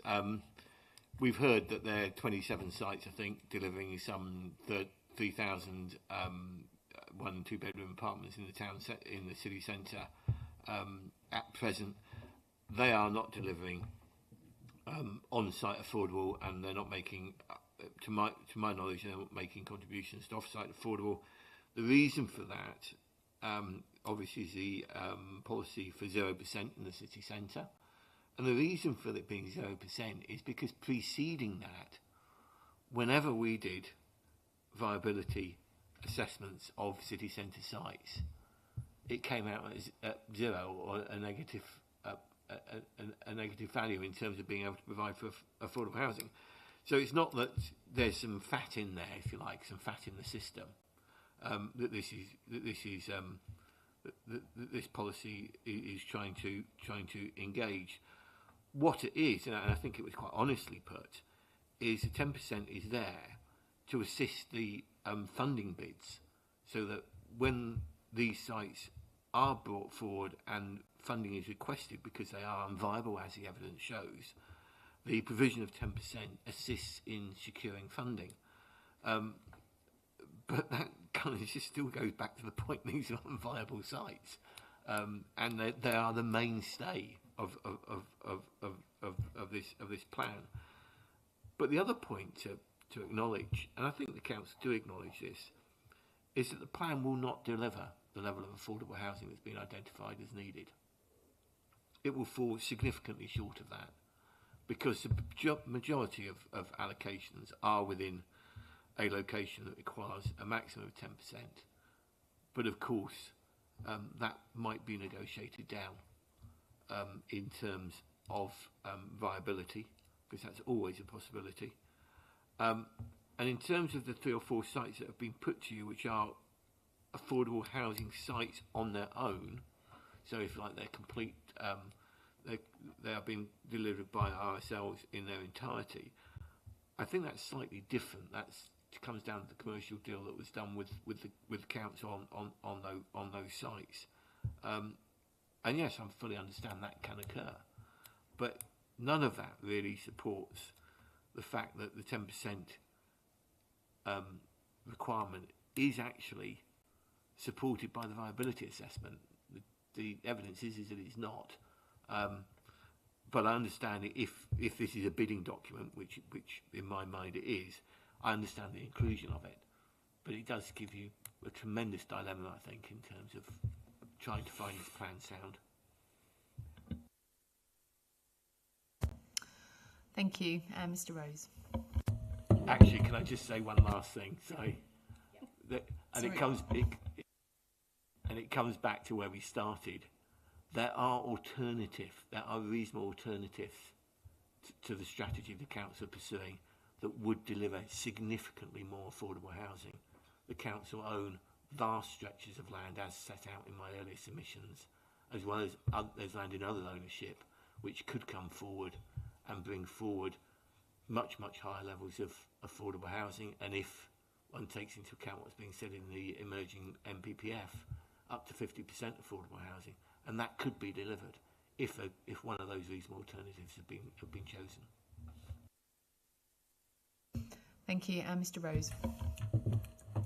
Thank you, Mum. Yeah, just a quick point, really, Mum. Obviously, not wanting to repeat stuff, but as you've seen in our submissions and in answer to your question 8.5 in the MIQs, clearly, obviously, the viability appraisal shows that the sites are unviable and they can't deliver affordable housing. Clearly, some examples have been provided which show that affordable housing is being provided in these areas that we're looking at the moment, but they would be grant funded because the current Section 106, the current policy is 0%. So anything above Section 106, it would be grant funded. So we can't be looking at that as a like-for-like basis. Anything up to 10% going forward wouldn't be available for grant funding because obviously it would be considered within Section 106. So that they are being delivered, but they're being delivered by these alternative mechanisms, and the question is about whether these alternative mechanisms will continue, whether they continue, what the funding is, etc., etc. So there is a level of uncertainty around that. So we need to look at it on the basis of the policy and the evidence before you, Mum, which shows that they're unviable.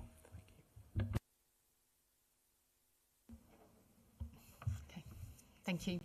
I just had one follow-up question for the council, really, because I think one of the points that you were making, Mr. Drummond-Hay, was about how you considered there was a need for some percentage of affordable housing in the policy in order to tick the box, so to speak, for funding applications, and that it would assist the council in that process.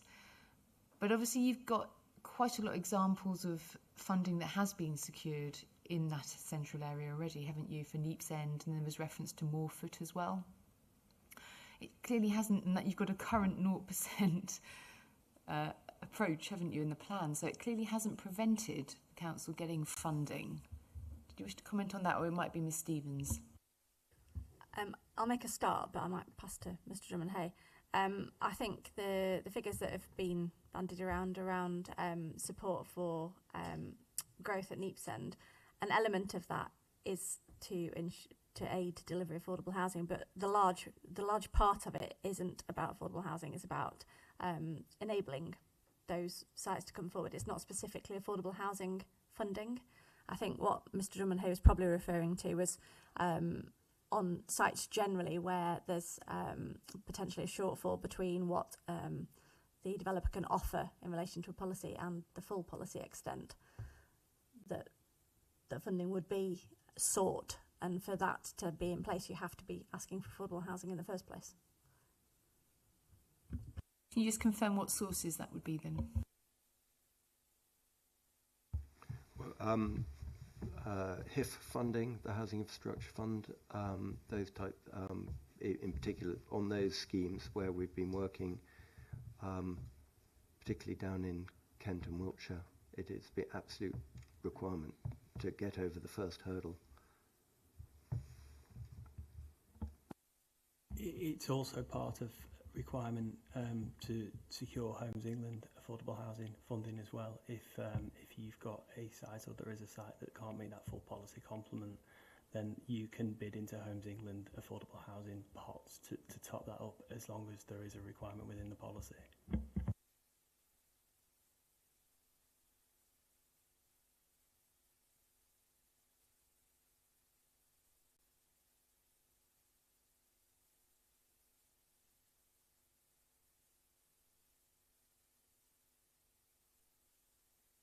Thank you for confirming that.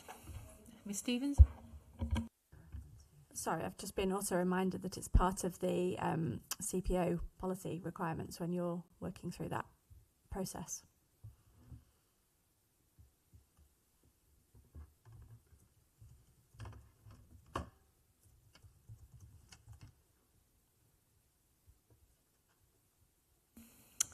Okay, thank you very much.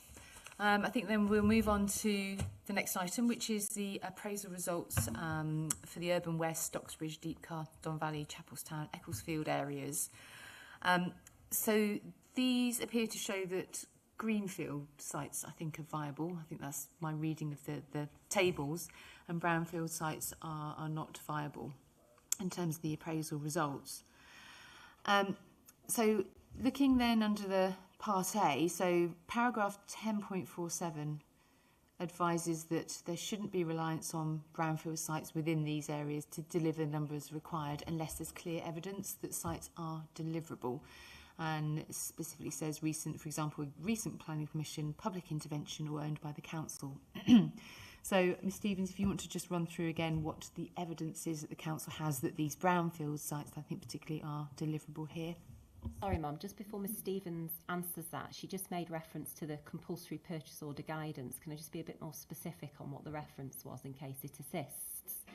So it's the CPO guidance on the Crisheldown rules, and it's, for example, paragraph 104. Any programme of land assembly needs to be set within a clear strategic framework, and this will be particularly important when demonstrating the justification for acquiring land compulsorily. Such a framework will need to be founded on an appropriate evidence base and to have been subject to consultation processes. And then it talks about the planning framework as being fundamental to that in the paragraphs that follow. Thank you. So I missed the name of the document. Yeah, sure. I'll give you the full name. Just a sec. Let me just get back to page 1. Sorry, it's not PDF, so I'm scrolling. It's the guidance on compulsory purchase process and the Crisheldown rules.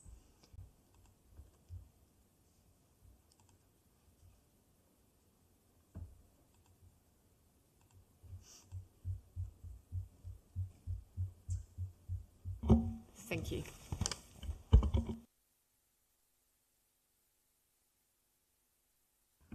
Thank you. So it's probably not quite such a long spiel this time, but just as a starting point, these are all housing market areas where there is already a 10% affordability requirement.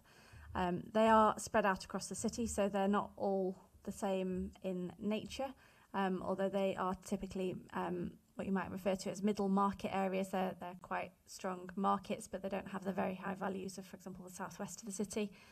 Typically, they don't have the high numbers of former council estates that some of the areas we just were talking about previously do. So once again, we do feel that there is clear evidence, and we're confident about the delivery of land in these areas. Just a few stats which you'll be able to see on the information that we'll share. There are 50 housing allocations in these areas, of which 41 are brownfield, as well as 2 mixed-use allocations. The remaining capacity is around 3,700 homes, and just over 3,000 of that is on brownfield sites. Again, I've split it down into those which are already committed, as it were, and those which aren't. So of those sites, 29 already have permission, 8 of them are completed and 8 are under construction, which leaves 13 sites with 800 units that are committed but not yet started. Of the remaining 23 allocations that don't yet have planning permission, that's 1,650 units on those. 20 of them are brownfield. Going back to what we were talking about earlier in terms of the trajectory, the majority of those fall within years 11 to 14 of the plan, and some within year 6 to 10 of the plan. There are some notable exceptions to that, though, that I'd want to draw your attention to. Some of those feature in year 1 to 5 of the plan, notably a large site which actually falls within the Neeps End priority framework area, and where there are developer discussions ongoing with regards to bringing that site forward in the next couple of years. So that's site KN36. I think this just relates back to your query earlier about where the boundaries lie. So this is a site which is in our central area but falls into these housing market areas. Sensitivity testing, which Mr. Drummond-Hay drew attention to in Appendix 17 of the whole plan viability assessment, does show a degree of improvement in viability in these areas as we move forward in the plan period as values change. My screen's died again partway through what I was saying. I suppose all of that to say that once more we've been quite cautious with where we've put sites in the plan period, but also to note that they are spread quite widely across the city centre. Across the city. They're not clustered in a single area. And sometimes, for example, those sites are in areas where there aren't a great deal of other housing sites coming forward, which of course does play into the fact that they are meeting a market need. So, for example, there are sites in Stocksbridge and Deepcar, which is a principal town, a settlement set apart from the main urban area of Sheffield, which is seeing quite a lot of development, some of which is already on site taking place on a combination of greenfield and brownfield sites, and that flows from quite strong regeneration that's happened in that town over the last 10 years, bringing forward development in the district centre there, making it a more appealing place for people to remain living or also to move towards living as those new homes are developed. Going back to the point I was making about being cautious, there's a very, very large brownfield site in that housing market area, which is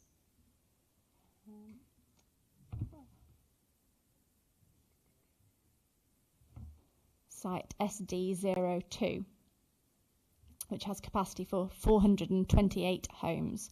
It's been a long-standing site which has had a lot of remediation carried out on it, a lot of infrastructure works to make that available for development, and that's just coming on stream. I think sorry, was there a whisper from over there? I don't think it's Bovis anymore. Blore. It may have been Bovis at some point. It's got a long history. Yeah, I suppose that comes back to the point about the long timeframes of bringing sites forward. That site is now on site at last, having had its bridge built and its remediation carried out. So that is a large brownfield site with a significant capacity in that area that is delivering across the plan period. So I think it goes back again to looking at the fact that each site is unique, but what we've done is we've focused those sites which are committed and under construction and coming forwards in the earlier part of the plan period. I think I'm going to stop there. I think you might have talked more than me today, which is a record, really. Okay, I think that probably just leads me then on to my next question. Is there evidence that some of these schemes perhaps you've referred to in these areas have included the 10% affordable housing, which is the current policy? There are some examples. Yes, there's a recent outline permission being granted in Stocksbridge with 4 affordable units out of its 41 total. Although it's worth noting that isn't an allocation site because it came forward later than the draft plan allocations. There's a site at Carr Road in Deepcar which secured 10% affordable housing, and that's now under construction. That's site SD05. There's another one that's not an allocation because it came in for approval at the time the plan was submitted, which is an outline permission which secures 10% affordable housing. It is worth noting that in Chapeltown, Ecclesfield, which is one of the smaller, it's the smaller principal town, both of the allocations there are under 15 units, so the current policy requirement didn't apply because that applies at a 15 unit point. In the rural Upper Don Valley, we've got a site NWS 9. That's a large brownfield site that's been constructed over the last few years, which crosses the boundary between Sheffield and Barnsley. There was a £1.75 million financial contribution made there instead of on-site delivery, which was agreed back in 2017. Sorry, what was the reference? NWS 09, I think.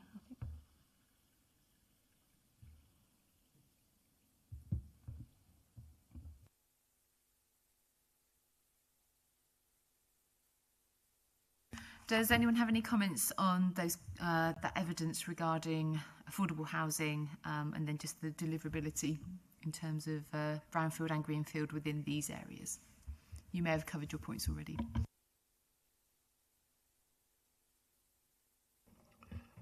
As you know, we are promoting a site in the Chapeltown Ecclesfield area, which is of a size which would deliver substantial levels of affordable housing. And yes, we would agree that on greenfield sites, delivery of affordable housing is possible.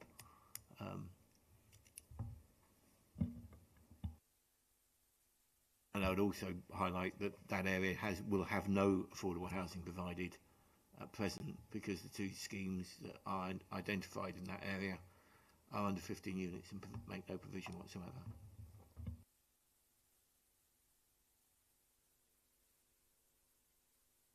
Okay. Oh, sorry, Mr. Rose. Thank you, ma'am. Yeah, I don't want to repeat points we made earlier, but obviously those points are equally relevant and apply here as well, ma'am. Obviously, the evidence before us clearly shows brownfield sites are unviable, greenfield sites are viable. Clearly, the numbers that are being provided are obviously, again, obviously the reduced urban capacity approach that's in the plan. It doesn't really look at the wider need and within that the affordable housing need of the city itself and a diverse range and mix of housing that's needed for the city. So I think, and again, similar point to what Mr. Bolton said earlier, where they're cautious, they push them back in the plan. They don't actually try to refill the boots to actually deliver the actual housing need of the city. They just spread it further and wider and then hope that the sites actually can come forward in the future, whether that's for a future review of a local plan, who knows. So I don't think it's cautious, it's just hopeful. That's what the strategy feels to me, Mark. Thank you.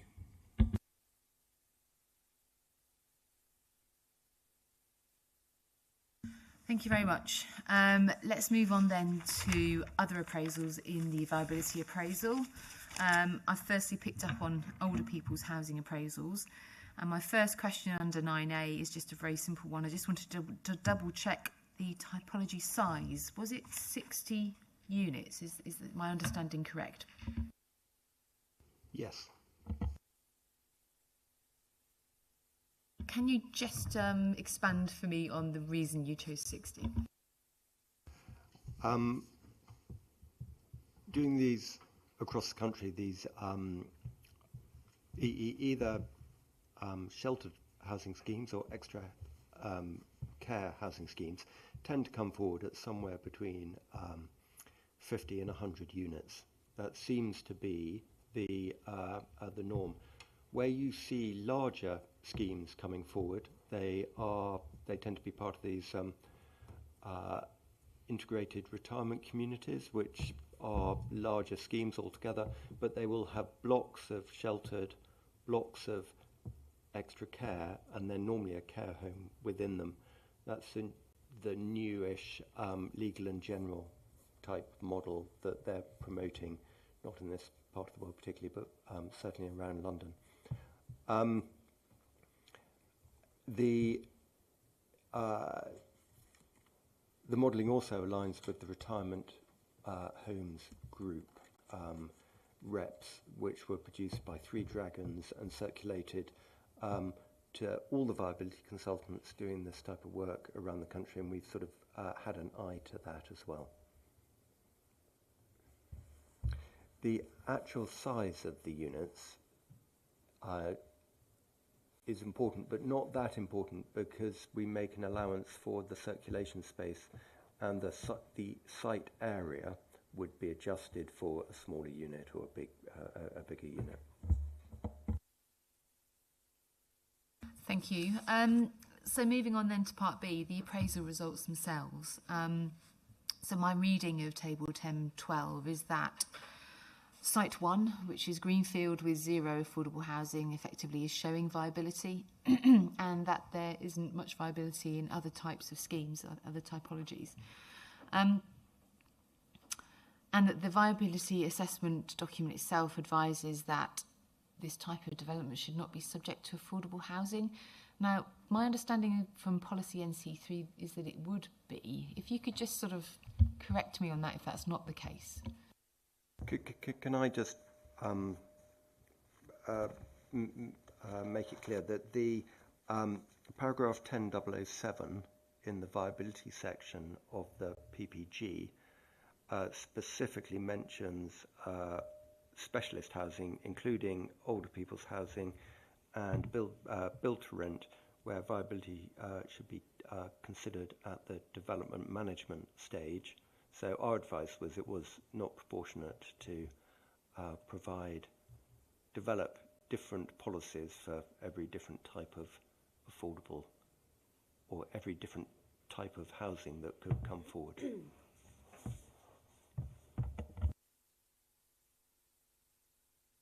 So that's the council's justification, that's the one reason. We also did some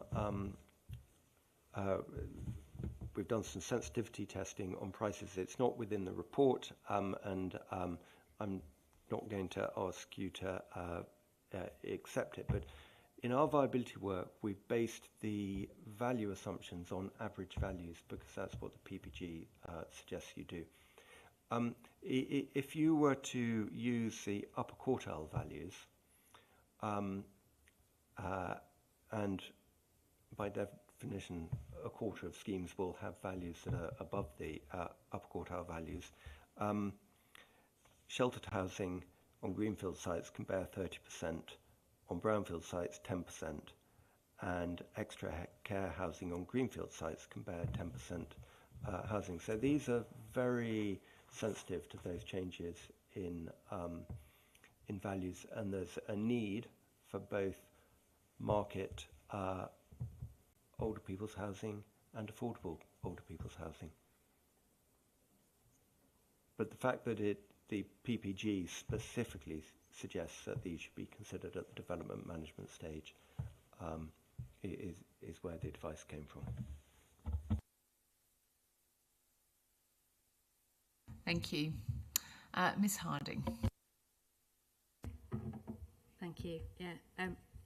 Again, I have concerns. The evidence before us clearly shows that affordable housing on sheltered and extra care schemes isn't viable. The council do not appear at the moment to have provided any evidence to suggest that it is.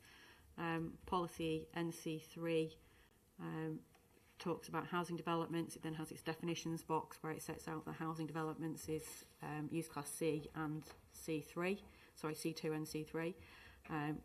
So anything that gives rise to new dwellings, including those for older people or disabled people.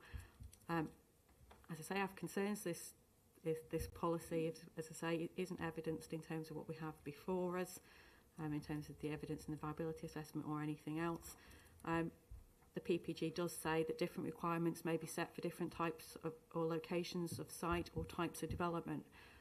My suggestion here is that the council look again in terms of the older person's housing, and that this is removed to show that more in line with the evidence that they have before them. Thank you very much. Mr. Bolton. Thank you. Obviously, you'll hear in the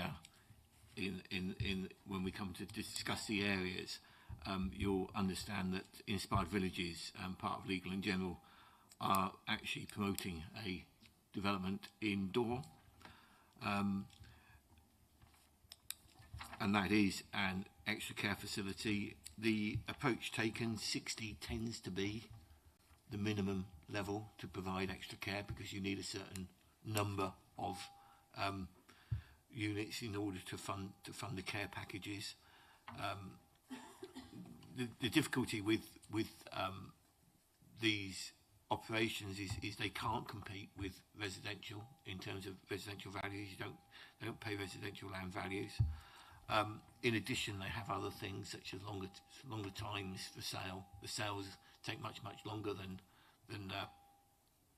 I am getting a bit of a ring out of this, which is a bit off-putting. The sales take a lot longer because older people tend to take longer to make up their mind. You know, usually it's about 4 or 5 visits where they go, they look at the scheme, their families come and look at the scheme, etc. The sales rates are lower, but you've got to build the whole thing and provide everything from day one. You know, because you're providing the care, so it's all got to be there. So it's a different. Some of the difficulty is people just treat it like apartments for sale, and it certainly isn't. And I'm not sure that, to be fair, I don't think that the council's assessment has treated it the same, and I'm glad that it has been looked at separately. In terms of making provision for affordable, and talking specifically with regard to extra care, there is an inherent difficulty with doing that on site, because although you could discount or put an affordable rent in for part of a scheme, the cost of care would be the same. The cost of facilities, the cost of people in terms of providing the care would be the same. So you would never get around that issue. So in most cases, it would be an off-site provision. And there are a number of RSLs and others who are actually providing that type of facility separately on separate sites and with a separate funding stream. And if we turn to the MPPF, paragraph 66 says exemptions to this should also be made where a site is proposed for development exclusively when it provides specialist accommodation for specific groups of people, such as purpose-built accommodation for the elderly. That's what the framework says. The justification appears to be, well, the guidance, which isn't the same status, you know, the framework trumps the guidance, says that when one's looking at viability, you might want to look at different variations in terms of viability. But that doesn't necessarily, just because you're doing a viability assessment in terms of if you were making an allocation or assessing an unallocated site in viability terms, that doesn't mean that you necessarily have a policy requirement for older persons housing or specialist older persons housing to provide affordable housing. Because if that was the case, it would say so in the MPPF. It doesn't. It says exactly the opposite. So I don't think you can use this passing reference, which just refers to viability assessment being taken in decision making, as overriding what's in the MPPF. It seems to me to be a misappliance of the guidance. And also, the types of benefits that derive from the provision of older persons housing and extra care especially, and particularly market extra care, in terms of freeing up of market housing, and particularly family market housing, is significant. So it does assist. If one looks at what you're trying to achieve with affordable housing, i.e. assist households to form and come into and come into home ownership or rented accommodation ownership, the freeing up, if you like, of the general housing stock is a significant benefit that's already been delivered by this type of facility. So I do find it an interesting concept that the council is suggesting it's not required, specifically not required by national guidance, and yet they're trying to, if you like, steer it back in. It seems odd. Part of me thinks that they're not following national guidance in trying to actually provide the number of homes they need, but on this case, they're again not following the guidance. It's odd and unjustified. Thank you, Mr. Bolton. If I could ask the council to respond to the point made by Mr. Bolton about MPPF paragraph 66, or it's 65 in my 21 version of the MPPF. A bit confusing. It's okay. We're on the old version. So if you could just respond how you obviously had to make a judgment. You obviously had the PPG reference that Mr. Drummond-Hay referred to earlier, but you've also got this MPPF reference, and how you reached your decision you did. Yes, I may come back to that very briefly whilst I bring it up on my screen, but I think this may answer your point. So we have made in our written statement on matter 19, we've addressed this point where you ask about, is the application of policy NC3 justified in respect of specialist housing? So we've set out there this might be better being discussed as part of the housing needs assessment, but we set out there a proposal to make the policy more flexible in this regard.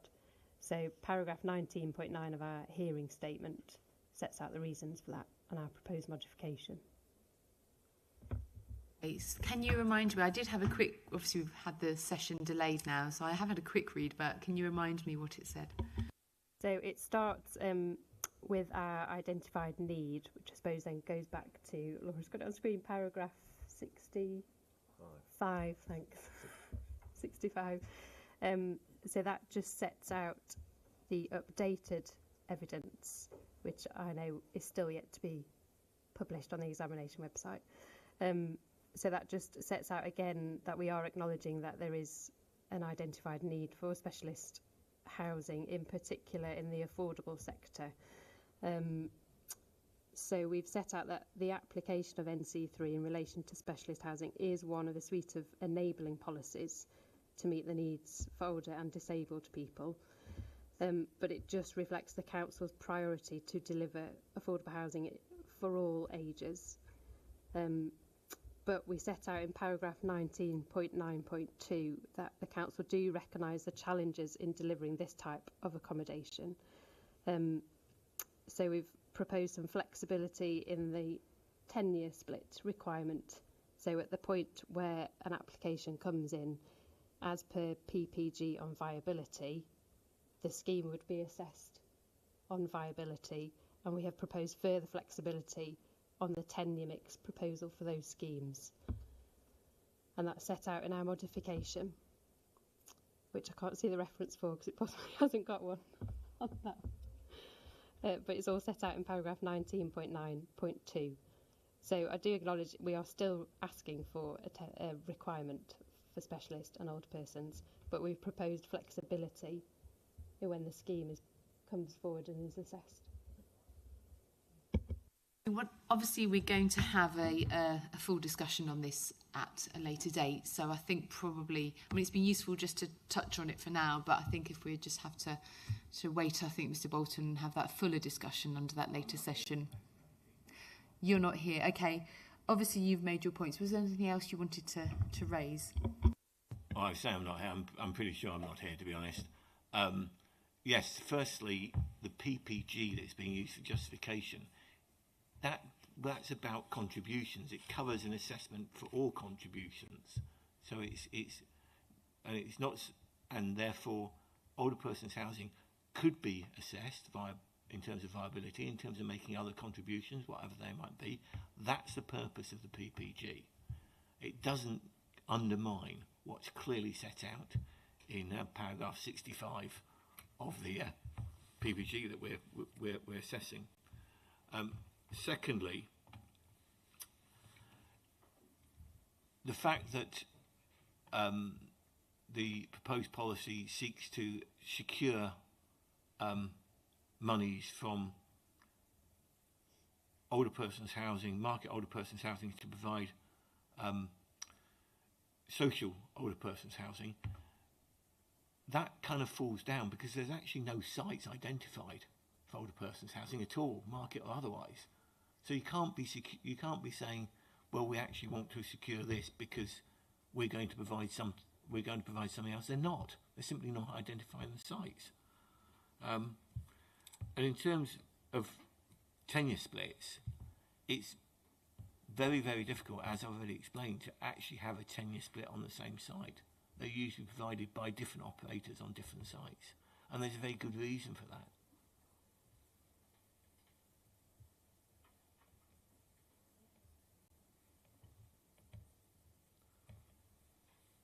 Thank you. Sorry, Mum, I've just been asked to... sorry, I should have waited to be brought in. Where's my photographer in? Can I just be brought in on one point? I mean, it's just in respect of the... It's the point about, that Mr Bolton raises about it not being possible to secure affordable housing, for example, in terms of extra care schemes. Obviously, we're all aware of schemes where that has been shown to be the case, but it's not universally the case. For example, I was involved in an appeal for an appellant in Burnham-on-Crouch in Essex, where it was a retirement community, including extra care and also affordable housing. That's just one example. But it is site-specific and it is scheme-specific. And I think this comes back to the point that Stevens would like to raise about the way in which the proposed policy and modifications make exemptions in terms of the PPG in respect of that flexibility. Thank you. Sorry, that was just to clarify the point that Ms Roden made. So exam document 69, which is a schedule of proposed modifications post-submission, in there under reference PS 117 is a proposed amendment to policy NC3 to include a new paragraph reading clause H. For specialist housing for older and disabled people, the council will take a flexible approach to determine the appropriate tenure mix of affordable housing, and that's what was referenced in our matter statement in relation to question 19.9 in your MIQs. Thank you. So you'd still be seeking affordable housing, but just flexible on the type? That's right, yes. It's allowing flexibility on the type. And as I said before, I think we will have to have a more detailed discussion about this, Mr Bolton, because obviously we haven't got the new housing needs assessment in front of us yet. So I don't know if you are willing or able to come to a future session, but you are very welcome to whenever we set the date. On the housing needs assessment, yes, I will try and secure approval to come for that. Thank you. Ms Harding. I was only going to suggest it seems inappropriate to be passing the book over to development management colleagues when you have information and evidence ahead in front of you, which would allow you to actually set this policy, as is suggested by the PPG, by the MPPF, rather than passing all that effort on to colleagues and to the applicant to do at a later date. It seems unnecessary to ask an applicant to prepare a viability assessment where they could literally point at the council's own evidence and say, you already assessed this and it shows it's unviable. It seems ridiculous to put that back into the process later on.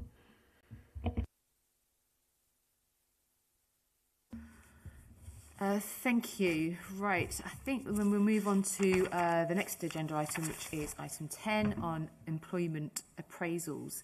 And my first question again was just really checking on the size of the tested typologies. My understanding was it 400 metres for small industrial, 2,000 for offices and 4,000 for large industry. Is that correct?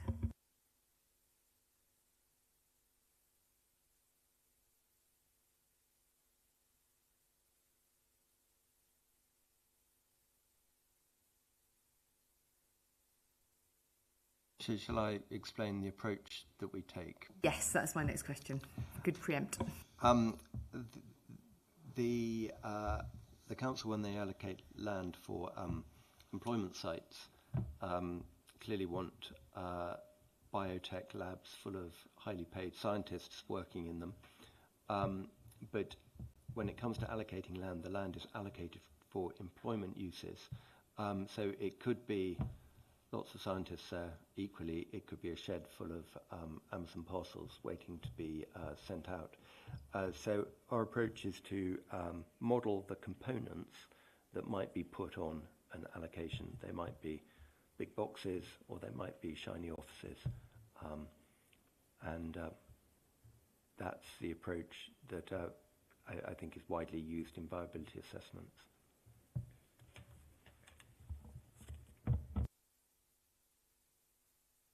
So just to clarify then, so your approach is to actually model the individual buildings themselves that might be part of a wider business park, because obviously there are much larger site allocations in the plan, aren't there?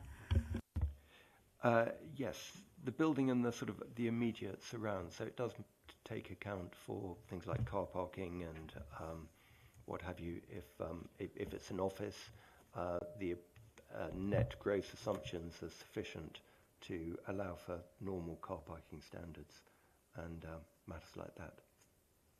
So we're not just modelling the buildings in isolation, we're sort of modelling the components. So you could take 3 offices and several factories and put them on one larger allocation or what have you.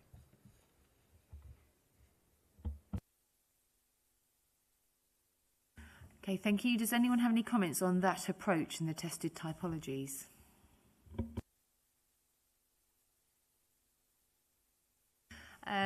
Does anyone have any other comments then on the methodology or the appraisal results? Mr. Rose. Thank you, Mum. Yeah, obviously we've raised a few concerns and a few curiosities really with the appraisal, because it's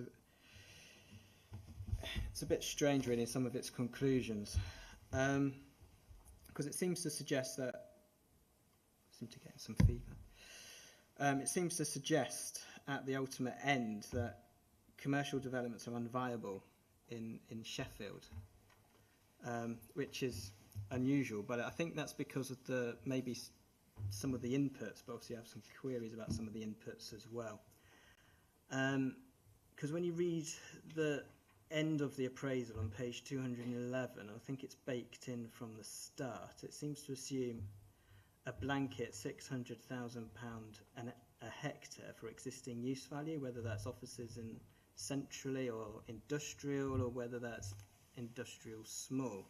There seems to be a standard sort of existing use value, but I think one of the things it sort of picked up is that it seems to suggest that the only developments that have occurred recently in Sheffield appear to be as the result of developments sort of that are the movements of existing businesses or the redevelopment of existing industrial estates in terms of sort of town edge development. But that's because that's all that's been available. We know, and as we went through at the sort of the employment session, there is a massive demand and need actually within Sheffield and within this market area. So I think that seems to be a bit of an anomaly and a bit curious in terms of that input, because schemes are viable, schemes are deliverable if the land's available for that.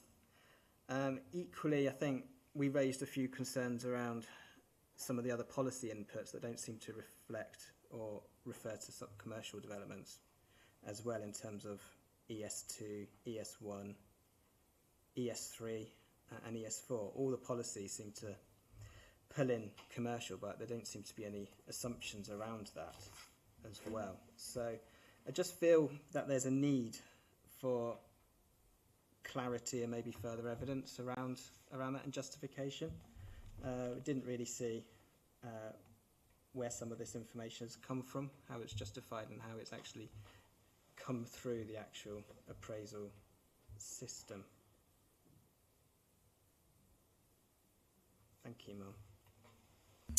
Okay, thank you. I think the first point you raised then was the question mark about the existing use value, 600,000 that's for brownfield, isn't it? If I could just ask the council just to explain the logic and the reasoning behind that figure.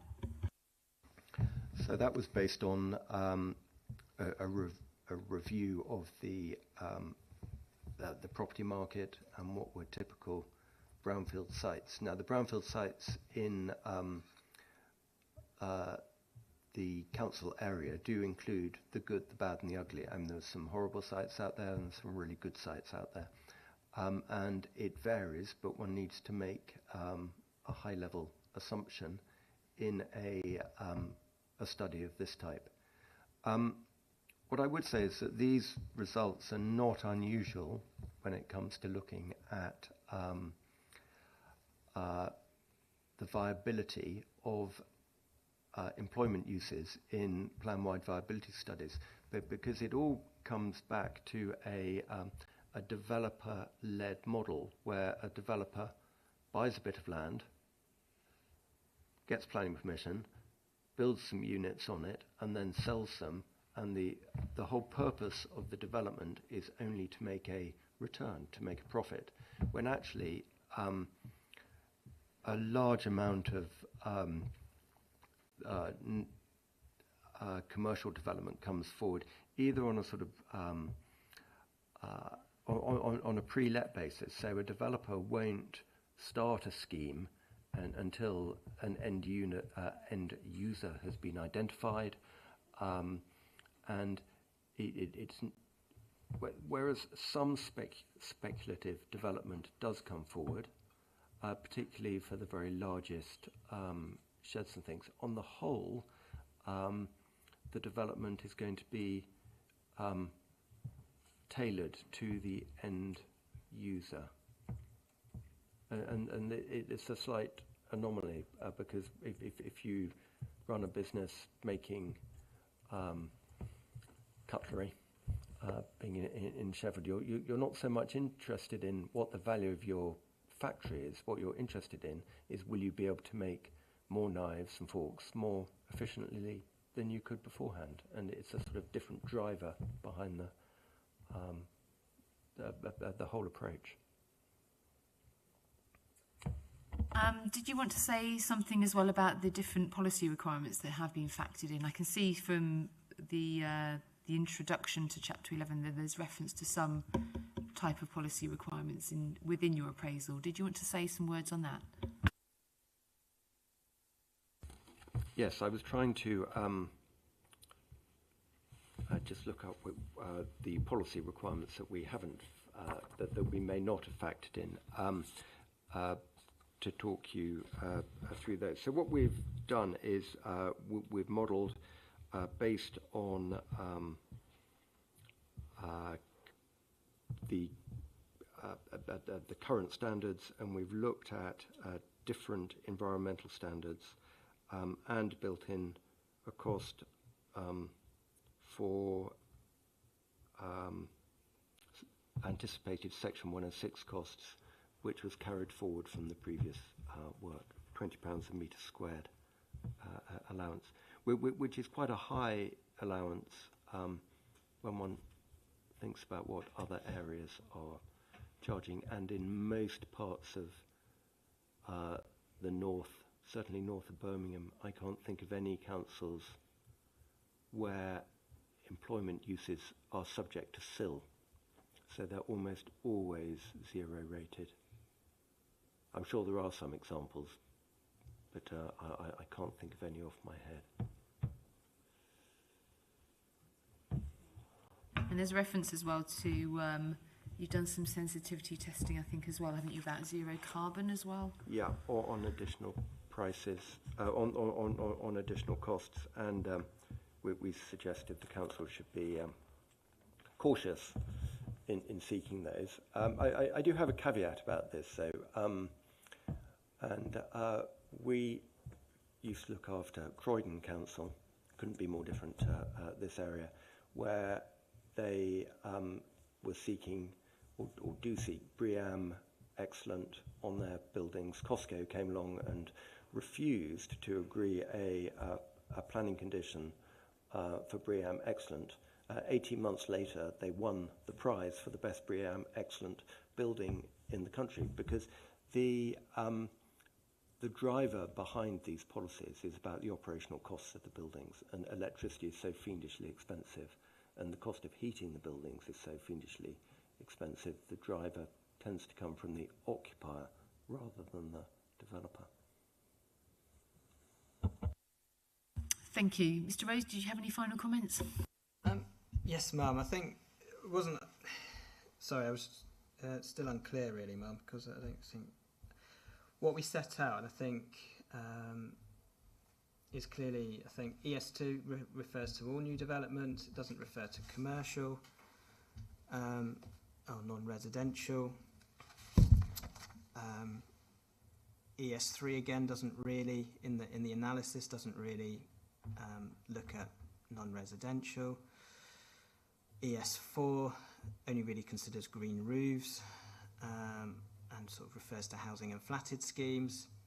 So it's just unclear what the inputs are. And then equally, it's a bit of a quandary really, but obviously they've only really looked at if the 600,000 is for brownfield sites, hasn't really, even though we're sat on this side of the fence arguing for greenfield on housing, they've clearly analysed greenfield housing.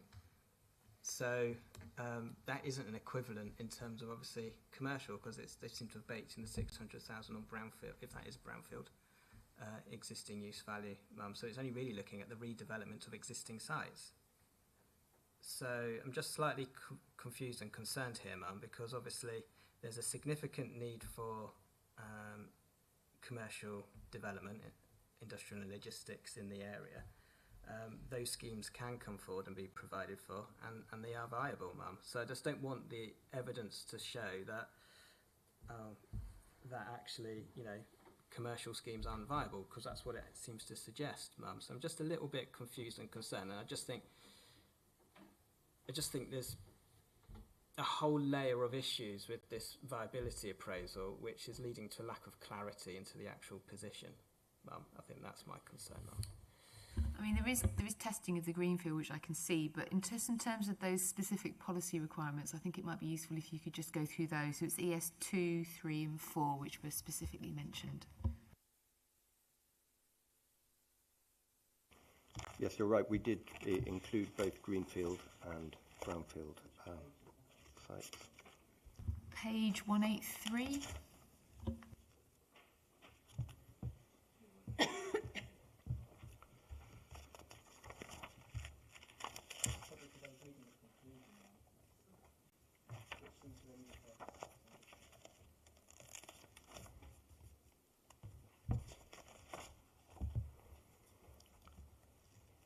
Okay, so ES2, renewable energy generation, we haven't made a specific allowance within those, but that would be covered under the future building standard that it was subject to consultation last year. Renewable networks, the connection to renewable networks, we would be, so just let me be clear on how we modelled these. We have considered the cost of connecting to a heat network, but we haven't baked in a £5,000 per unit cost in the base appraisals, because that would be, when it comes down to connecting in, that's a commercial decision, and there would be savings on the other side of the equation, and we would expect that to also apply to the commercial uses, offices and factories. Clearly they've got to be within reach of the network to be able to attach that, and the sustainable design of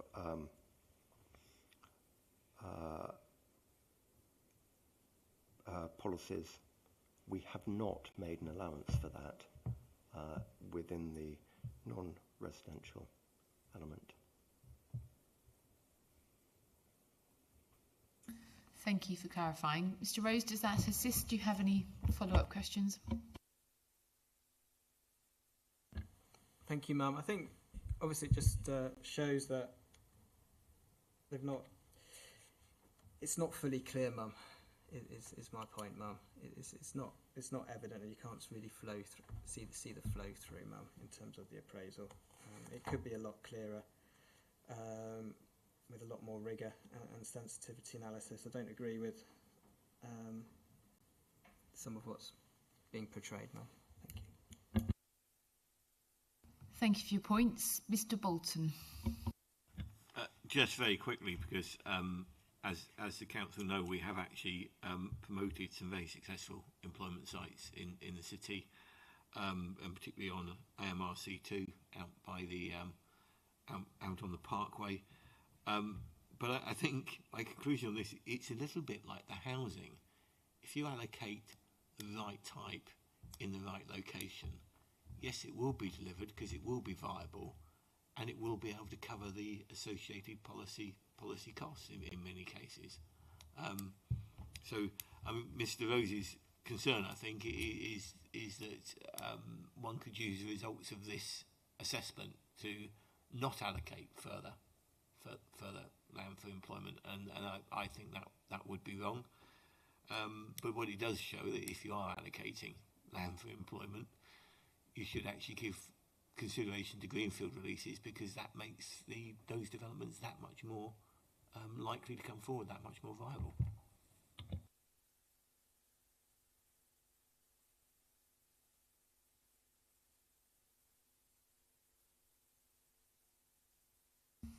Thank you very much. Any final comments then on this issue of employment? No? Okay. That takes us on to the final agenda item then. Any other viability issues not covered already under the agenda?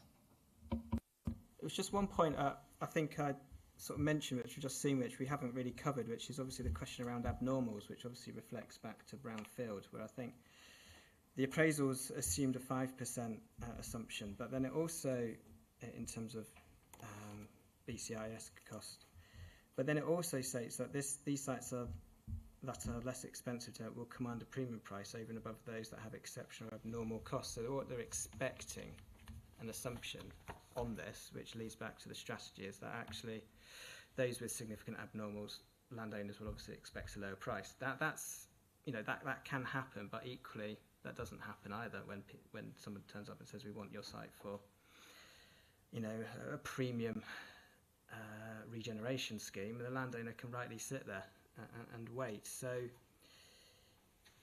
it's just what rigour, what sensitivity, what testing has been occurred around that, Mum. So I just think it comes back to that hope that's actually, which is baked into this plan, Mum, around the regeneration, urban intensification approach to deliver the plan.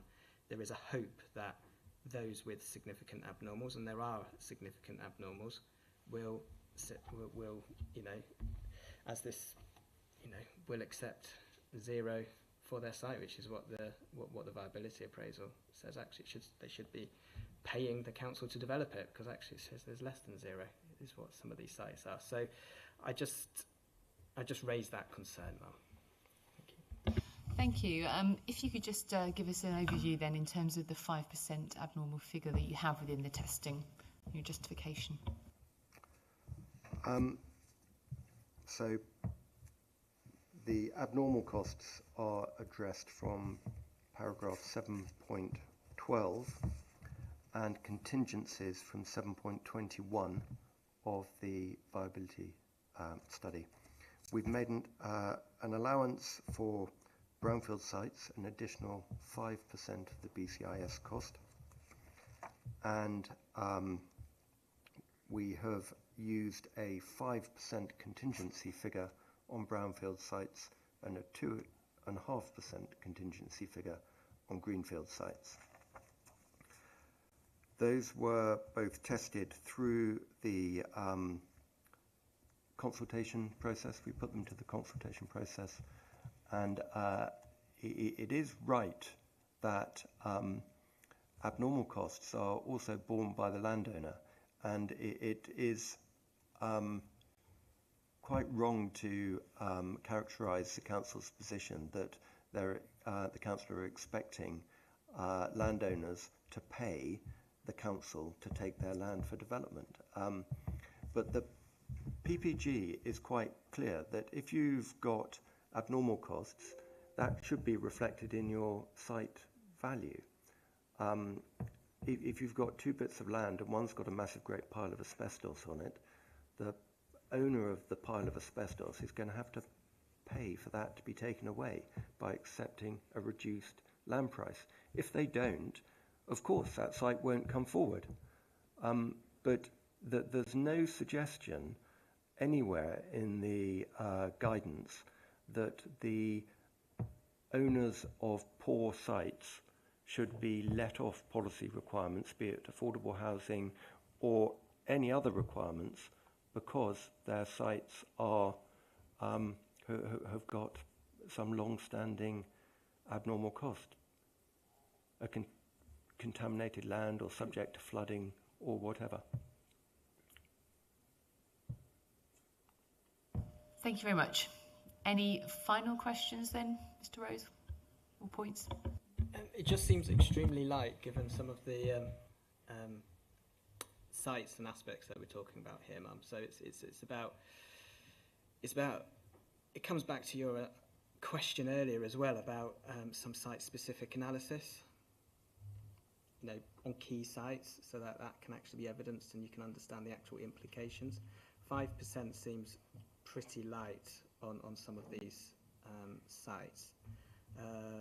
You know, got experience with some pretty big schemes where actually, you know, you're talking significantly higher sort of abnormal, and some viability proposals in other areas actually have higher levels of abnormal actually in their base assumptions as well, especially those in sort of, you know, former coalfield areas and things like that, Mum. So those, you know, not saying they're the same there as they are here, but equally you've got some pretty dirty, large sites with some significant housing numbers on them being looked at to being brought forward. Now, you've got some significant issues to overcome, whether that's diverting, you know, pipelines, contamination issues, etc., etc.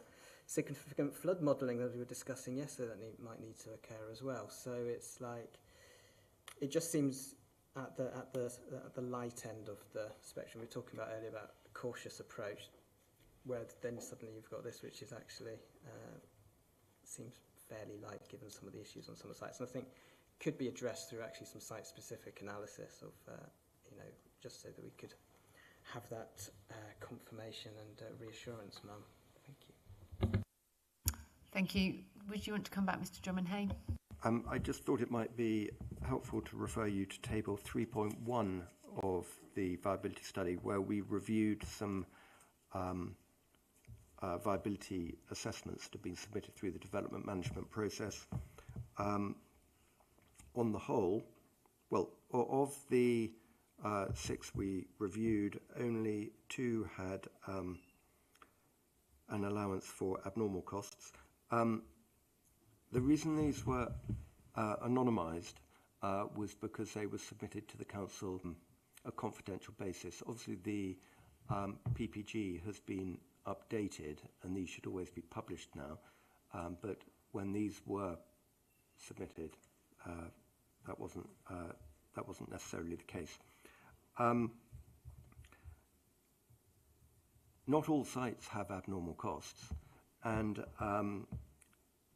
they may well be higher than the 5% assumption, but that is not a reason to necessarily reduce the affordable housing or other policy requirements.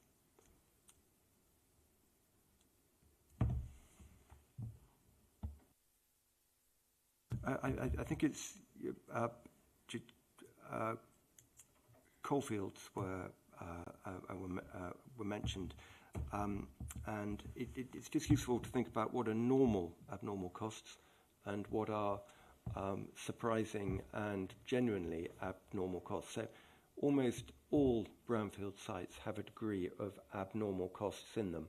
So they're quite normal abnormal costs, and they should be reflected in the appraisals, which is what we've done by making the 5% allowance to the costs and increasing the contingency to reflect the additional uncertainty around the scheme. With regard to doing site-specific testing, the PPG is absolutely clear that viability studies should be based on typologies, and typologies is what we have done. If there were large strategic sites within this local plan, it would have been appropriate to look at them individually. There aren't those sites in the plan, so they haven't been looked at individually.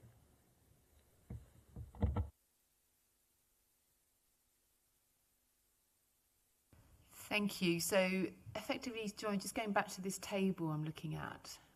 So obviously you haven't done your specific site sampling, large strategic sites or others, but you have this information here of applications from, this is July 2018, isn't it? So just checking, is there information in here in terms of the number of units or the size of site? Yes, so about a quarter of the way down, we've got date, affordable policy, area, SIL, dwellings. GIA is gross internal area, the site size.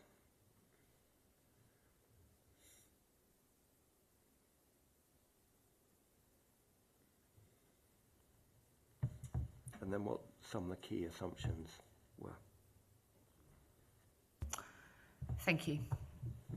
Okay. Right. I think that probably concludes the agenda for today then. I haven't got any more questions, so thank you to the three of you around the table for attending this morning. It's been a very useful discussion. Thank you for that. I just had one housekeeping matter for the council for tomorrow morning before we break, and that's just what time the room will be available, because we have a slightly early start tomorrow. Will it be open at 8 o'clock? As far as I'm aware, this room will be open at 8 o'clock, yes. And the retiring room issue is okay as well?